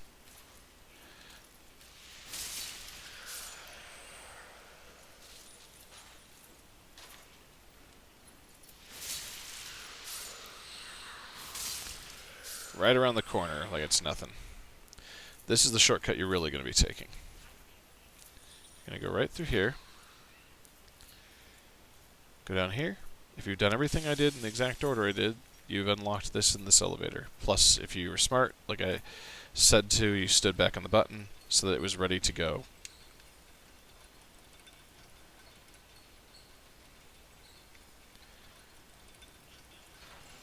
You could probably stand back on the button again in case you die here. There are some dangerous things. I didn't do that. I'm assuming survival. Those things will all try to lower my health. There are a lot of them, you may have noticed. That's a mimic chest right there, too. There's just a lot of really dangerous things in that room. And they'll lower your health to 1, and you'll end up fighting them all with 1 HP. They have no ranged attacks, but they don't really need them.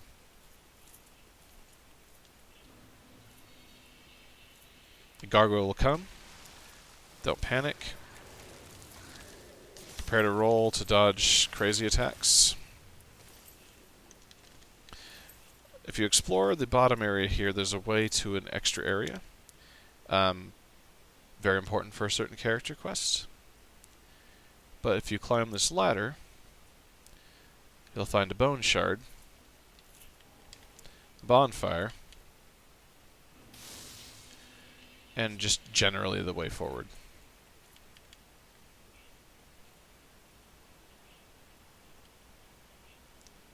Yay, texture poppin'. Now you can run the entire length of this bridge and go through the area there, or you can drop down here. As you can see, I prefer to.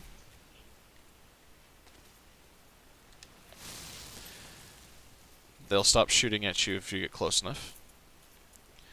And just kind of approach you and try to kill you with fire attacks and little knives and puny things. There is a fourth one behind. The boss is right through here. Now this boss is a lore and gimmick boss, in terms of the lore of the item you use to beat him, rather. You can beat him by hitting his legs long enough. It just takes forever. You can also beat him pretty quickly if you're able to do certain ranged attacks to his head, and you parry lock him. Or riposte him, I guess would be the better way to put it. This is the Storm Ruler. You need to somehow equip it during the fight, or if you die, you can equip it. Use its weapon art. It holds its charge. You can keep charging it.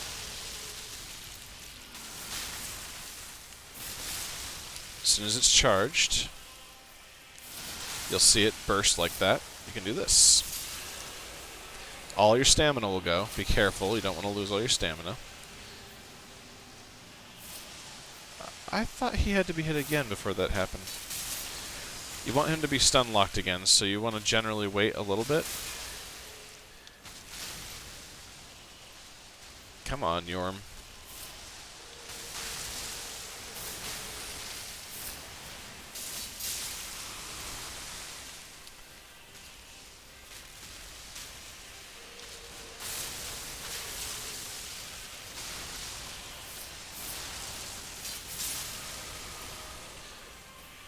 It takes exactly 5 hits with the Storm Ruler's weapon art by holding down the left trigger and pressing the right bumper once it's fully charged. You have to survive until you get opportunities to attack.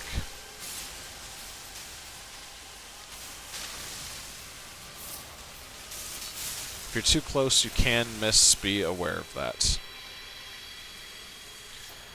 It doesn't do very much damage to anything else in the game, unfortunately. Not even other giants, which breaks the lore a little bit, because it's supposed to be a giant killing blade.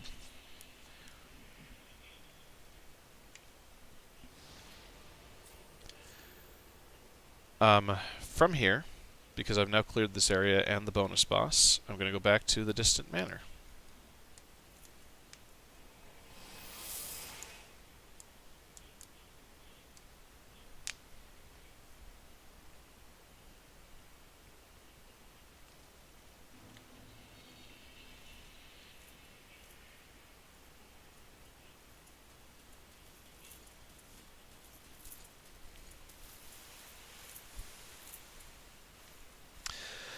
Thankfully, only the part here slows your movement with water. And then we're out of movement slowing areas for the game. You can run right through here and just dodge roll past all the spider ladies. There are some things down there to collect if you want them. They will not follow you up here. In this big area here, you can be really secure and stay in those right windows until you go to the middle. But you can quite easily run past this knight. And you do want to run past him because there's an archer behind him that's supporting him. If you don't want him to follow you, you're going to want to take him out.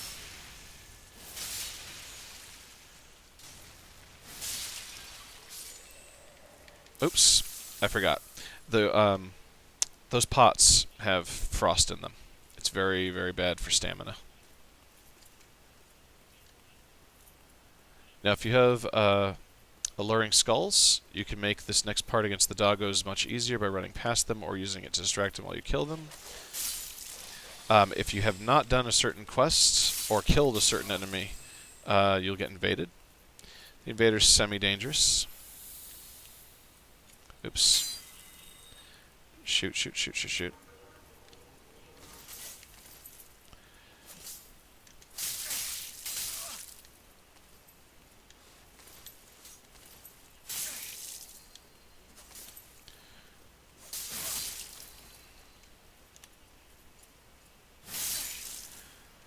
Just not to me.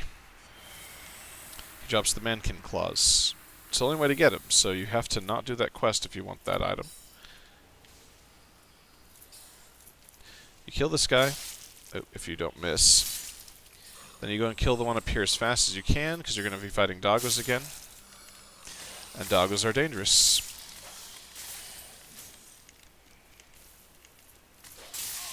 Oh, for Pete's sake. If you just go up to the right, you can trigger this dog and end up fighting him and these casters. You probably want to kill him anyways your first playthrough, because if you go to the left here, there's an elevator and it leads to a door you can unlock for a shortcut back to the Church of Yorshka Bonfire, which is very useful. You can also run through here and fight a bunch of things, or run over here, make sure you have enough health to survive the fall, and drop down.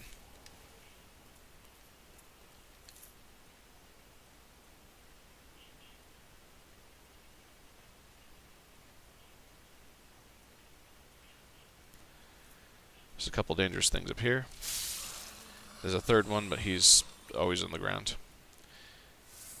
There's more souls, I think, to the left there, but up here is a scythe-wielding version of the guys that we saw before. Usually she'll buff her scythe. She chose not to do that this time. And she dropped her really cool armor. That's neat.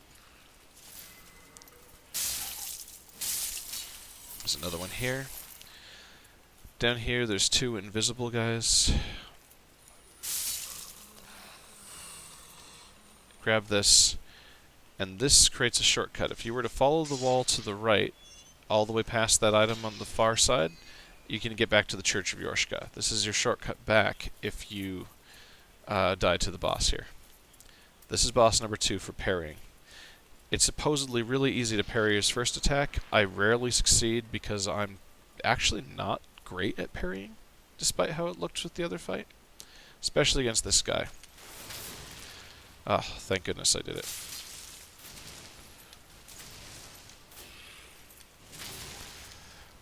You have to learn his moves before you're able to effectively... Now, at a halfway point, he does this. AoE damage around him. He'll also jump back and summon an ad, a clone of himself, that helps you predict his movements. It's actually useful.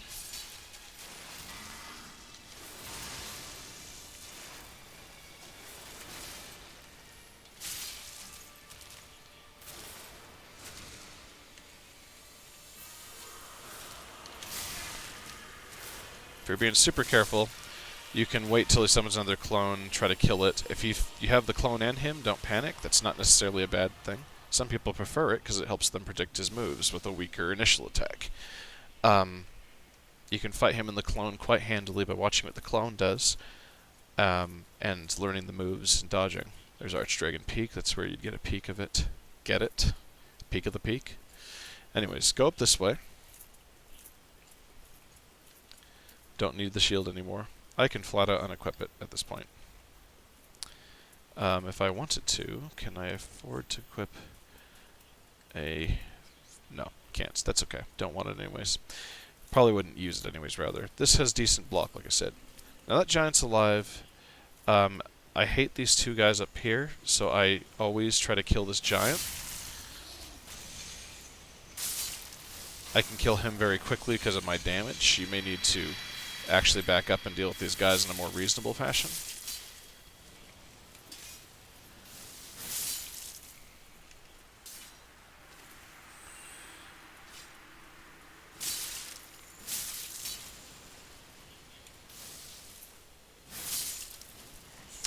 One of them drops the spears, the twin spears. Someone once told me they liked those. I think they're nuts.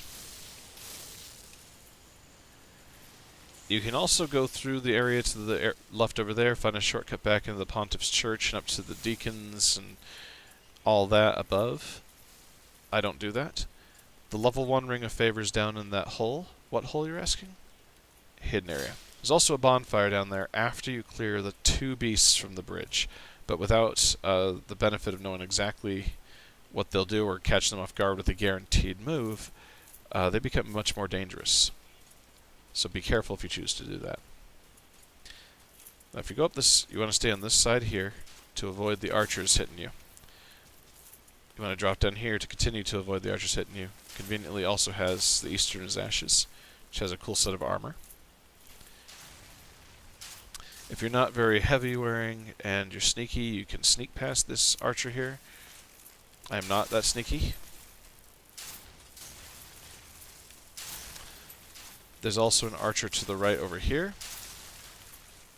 There's another sword wielder here. And down here we go. Through that area there's a secret ring and an absolute secret if you've done a certain quest line. It'll actually be open for you to view without hitting the wall. But it's an illusory wall. The statue's no longer there. Trigger that and you're in a very familiar area from Dark Souls 1.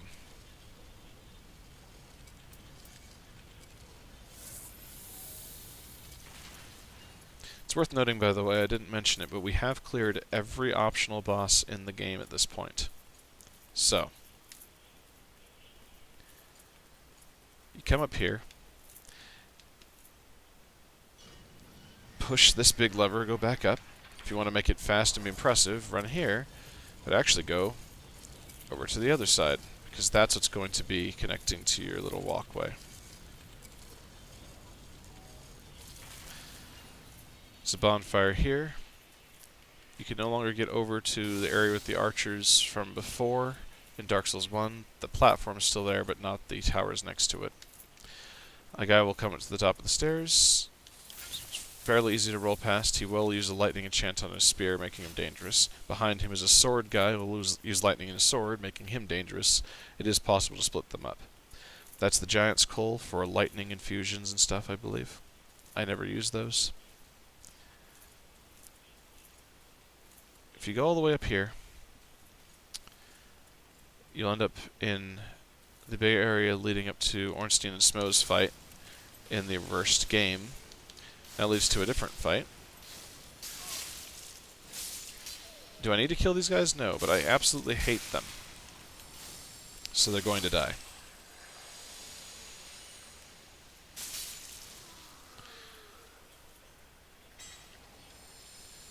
Now, there is a secret, not a secret. There's an enemy that will drop down on the other side of the room. I'm going to ignore him. There's an Estus shard in this chest. I'm not going to ignore that. If you choose to fight that enemy, you can, but you can also just run to the left of him over there and grab a big lever that opens the door and gives you a shortcut into this room without having to go up the stairs and down the stairs and all that fancy stuff. Now, if you killed Yorm first, this guy's the final fight. If you kill this guy first, Yorm's the final fight. And either way, when you finish... Oh, I hate you so much. If he uses the arrow attack, run away, and then roll through or around it, ideally. It's not always easy. Oh man, he got a perfect hit off. He's going to port now. When he teleports, he'll hit you with an AoE if you're right next to him. He'll always go to the furthest corner of the room from where you're at. Again? Oh my god. The arrows will follow you in a circle, to an extent. And that's important because in this phase here, if he chooses to use the arrow move, which he hasn't yet, thankfully, it becomes very dangerous, just put it that way. The arrow move lasts for ages, and if you're not dodging it properly, you just die. You cannot block it, not properly. Oh, stand still. I don't like you, you know. Oh, and don't stand in his fire like I just was. The bonfire in the room with the final fight that you're at will trigger automatically in a couple seconds when the cutscene starts, so you can go back here, whether it's Yorm or here. But this is where you are automatically ported back to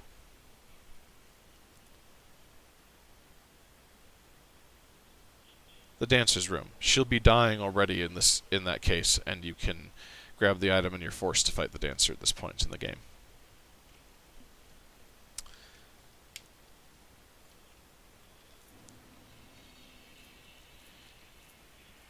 Now we're going to go up to this next area. I created and activated this shortcut a while back from above, so I can just run right into this elevator and ignore those guys.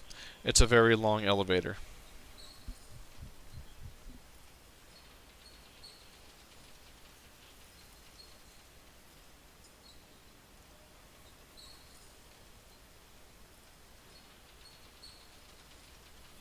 So you definitely don't want to leave it up or get stuck on it trying to leave it down. Run straight out. You remember I ran past this, killed the dragons, all that fancy stuff. And now we get to see a very familiar fight.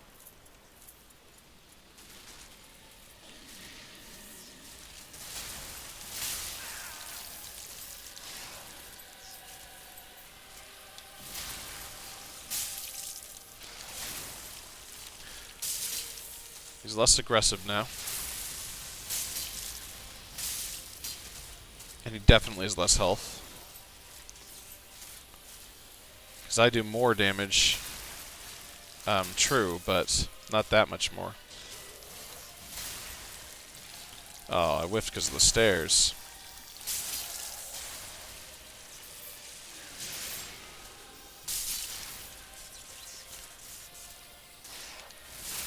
Now he does have a couple advantages he didn't have in that field. First, the little butterfly things, the dragon things, will start shooting at me in a minute here. Also, if he hits me bad, I can get knocked flat out off the ledge as he starts breaking the railings.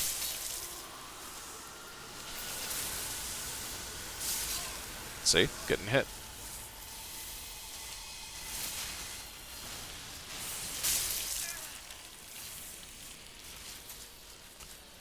Oh, that was bad. Come on, you.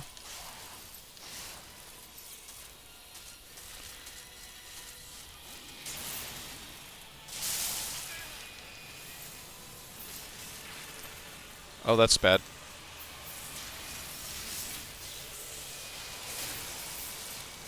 I hear a beam. Getting paranoid about it.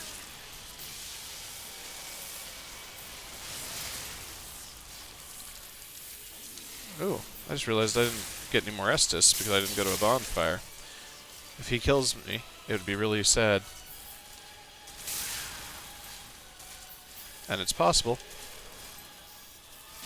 He didn't, though, so we're okay.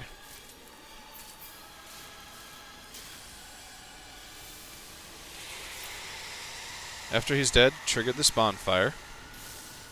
And this is very important. After you trigger that bonfire, sprint through this next area where there are no items to be seen anywhere. And trigger this next one. I'm just going to quickly open these doors so I don't have to come back and do it in a minute. We have 2 more bosses. The last one will be done after I get to the top of this castle and archive. But activate this bonfire. Let's travel back to Firelink.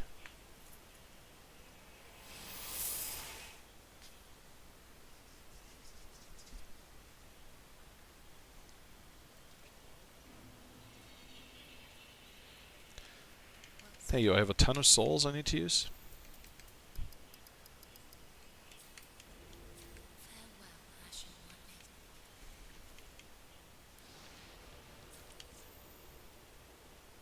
And yes, I have bone shards and things. I'll use all those at the end to make sure I've gotten them all and haven't skipped any for you guys. There's one more bone shard and one more Estus shard, and they're near the top of this place. I'm going to take some risks. I will show you where not to take those risks. The moment you come into this Grand Archives, you'll see the only other boss turned regular enemy. This jerk. You hit him, he maintains his health pool, but he teleports to higher in this place. There's crystal lizards. There's secrets all over. If you want, you can kill these guys and dip your head in wax. It'll make you immune to the curse hands in the next couple areas. I'm again ignoring all those. I'm ignoring this guy too, even though he's potentially dangerous. You can see the sage is up there. There's a secret ladder over here. The longer way up is climbing the stairs and running past even more enemies.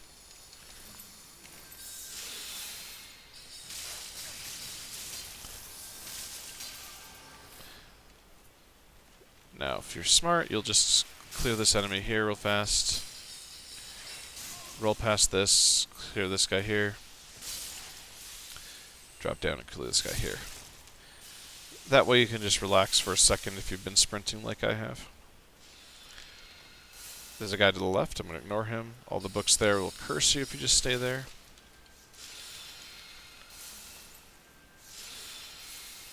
I've heard him enough that I'm already at this part where he's dead.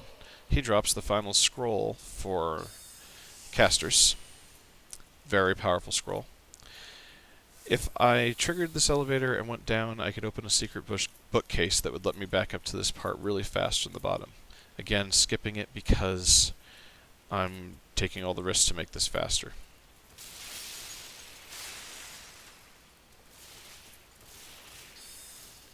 You want to run up this way, after you trigger that, of course, if you want to. Through here, jump down into the roof. There's a long way around and a short way around. I'm going to show you the short one because the long one is nonsense to me. There's also some secrets in the area below. I'm including a drop to the final part of someone's story. You can roll over here to take a shortcut. If you're careful, that guy won't even trigger. The knight. These two will trigger no matter what, right when you're between them. I finished them off real fast.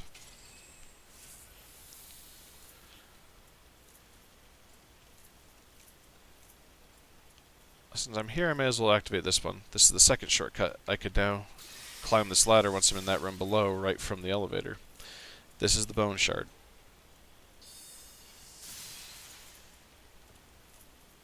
Out this way is the final set of kind of NPC player battles.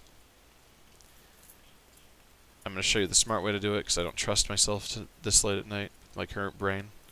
But if you go to this guy here and run this way, you'll only have him close by. He uses some very similar moves to another guy you've already fought. All these guys can heal to an extent. The caster is the most dangerous.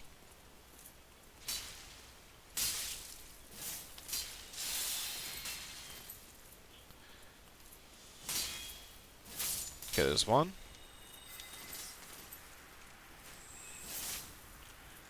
Try to lure him over here.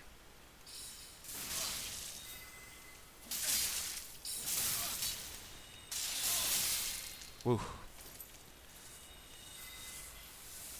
So he healed, which I didn't like.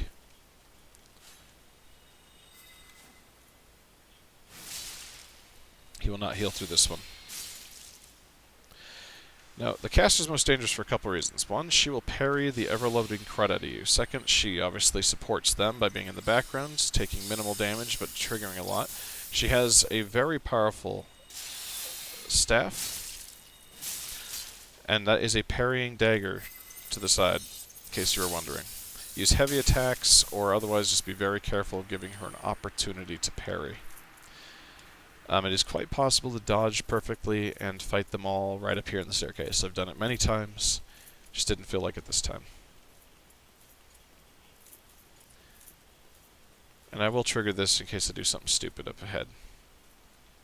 That's a shortcut down to the bonfire directly at this point. Now you can go up here straight to the boss, or you can go over here. There's a couple neat things here, including a ring at the top of a tower. But if you look straight up, you'll see a bunch of winged knights with actual wings. If you get too close to the central hub there, they all drop down. When they all drop down, you want to kind of avoid hitting them all, getting them all after you at once. But if you kill them all, you get a Titanite slab. There's a reward for it, so you might consider doing so. But here's the last Estus shard in the game. So I should have 3 bone shards on me. I do. 4 Estus, which I do, because I had 11 max flasks before. I will make that happen right before the final boss fight. Now, I didn't trigger those guys because I don't need the slab, but remember they're there. There's ones with halberds and ones with twin axes. They're all dangerous, and getting more than once is very risky. There will be one with a halberd you have to fight if you choose to go the left side, and then you'll pretty much have to kill it before the one with the twin axes comes at you. And if you manage to do that, you'll then be able to fight the other one freely. If you don't manage to do that, you may have to kite around to avoid dying to something dumb. And as you can see, this is a massive gauntlet of the final sets of these enemies, all of them.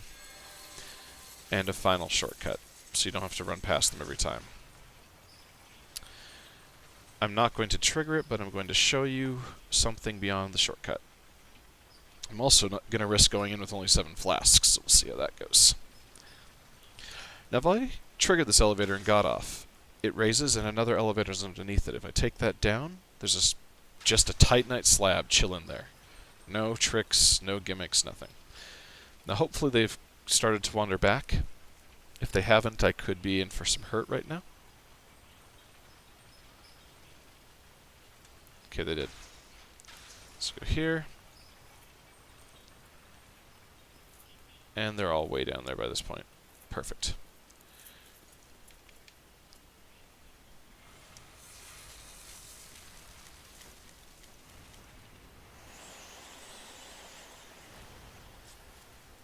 Now this boss fight is very tricky for some people. I never had too much trouble with it. I've absolutely died and could die even now. He does some really crazy things, mostly involving teleporting. And extremely wide sword swings while teleporting. And this move, which if you don't dodge does just so much damage. If you stand perfectly, you can't avoid sword hits without actually rolling, which I think has been abused for the run where someone did no dodge rolling whatsoever. They didn't block, they didn't dodge roll.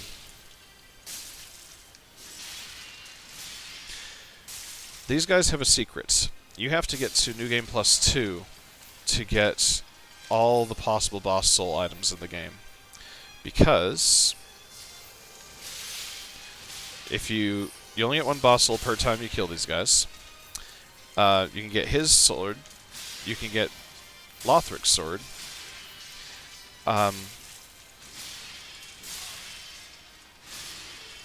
And if you have both of them in your inventory, talk to the transposer, he can combine them into a final secret sword. It's the only thing like that in the game. Here we go. Teleport, teleport, teleport.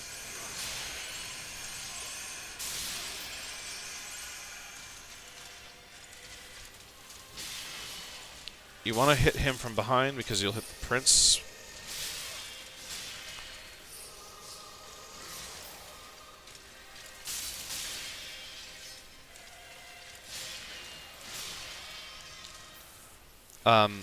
If you kill him without killing the prince, you will be given a little opportunity damage to the prince, who does not heal, but he will res Lorien with some of his health.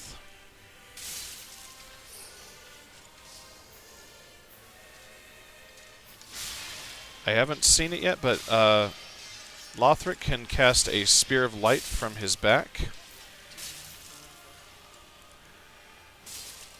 Okay, I'm going to let them do it, because he only has one hit left and it doesn't matter.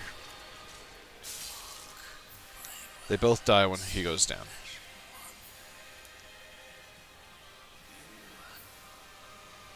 The bonfire appears right about here. How close was I? Oh, nailed it. Just a little off center, so I'm always trying to remember where it is. And with that, we have fought every boss in the game but the one that leads to the credits. So here we go.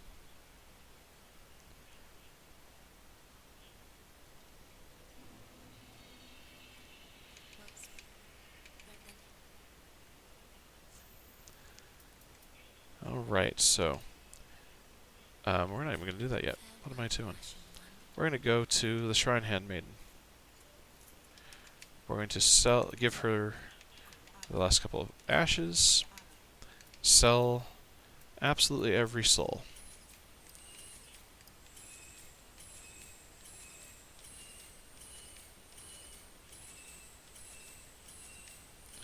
I have a lot of them, and I could use them to make really cool items. You may prefer to do that. I'm going to go over to Andre. I'm going to reinforce my Estus 4 times.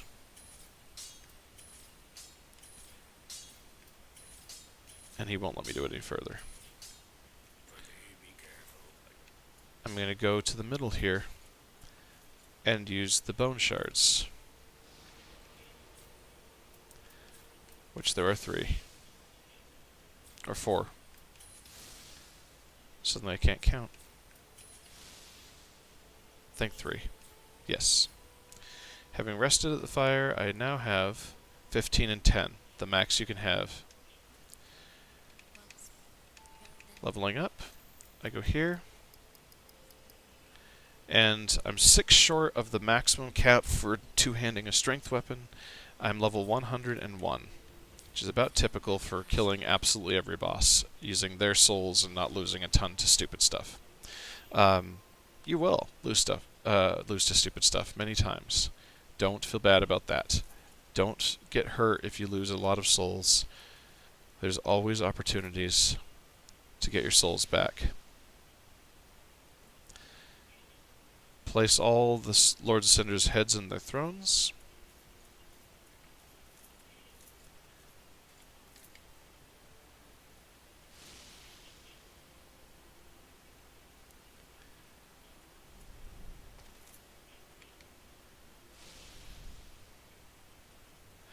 Most of the game is still accessible after you kill the final boss, if you choose not to start your second playthrough right away. You can always start that second playthrough from a bonfire. She will now walk to the middle, and touching this, or kneeling in front of this, triggers a final cutscene.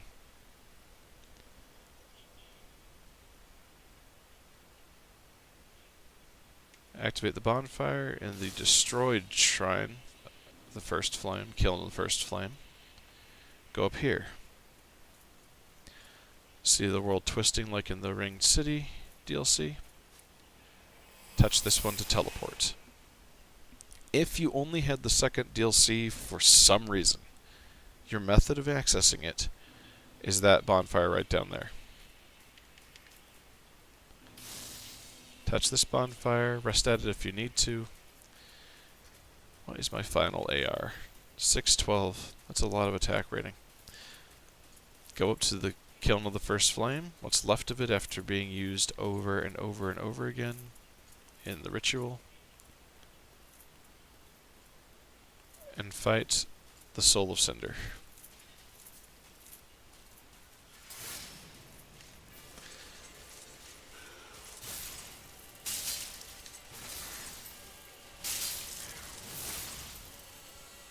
For his first form, he uses just a long sword kind of thing, or a typical great sword moveset. He will eventually change that up. When he does, he becomes more dangerous.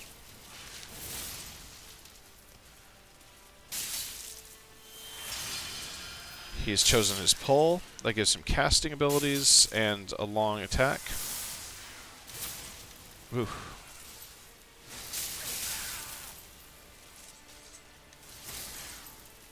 He's very dangerous in all these forms, but this is probably the least dangerous, unless you get hit by the magic attacks. His most dangerous is hands down the curved sword, because he's nigh impossible to get close to, and he also has pyromancies that he'll buff himself with. Now get out of here, because he's going to level up and trigger Phase 2, a throwback to Dark Souls 1, and a very particular move set.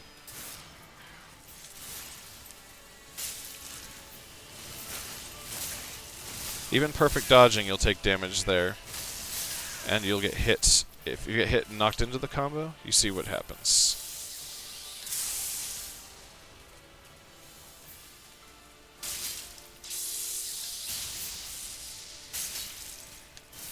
If you get grabbed, it hurts. Can't say I recommend that.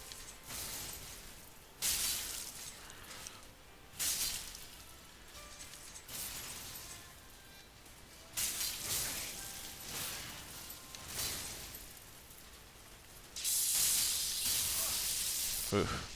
Didn't dodge all of that, but dodged most of it.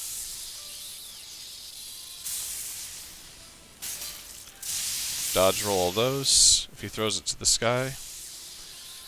The cast speed tells you whether he's hitting the ground in front of him, ranging it, or doing something else. But that's Dark Souls 3 in its completion.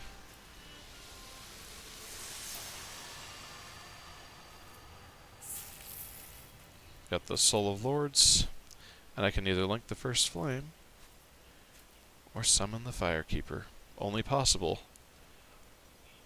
if you have collected her final item. I'm actually going to skip the cutscene. Oh, you can't. Never mind. Well, I'll do some closing thoughts, and then I'm going to leave. I have some other things I'd like to do tonight.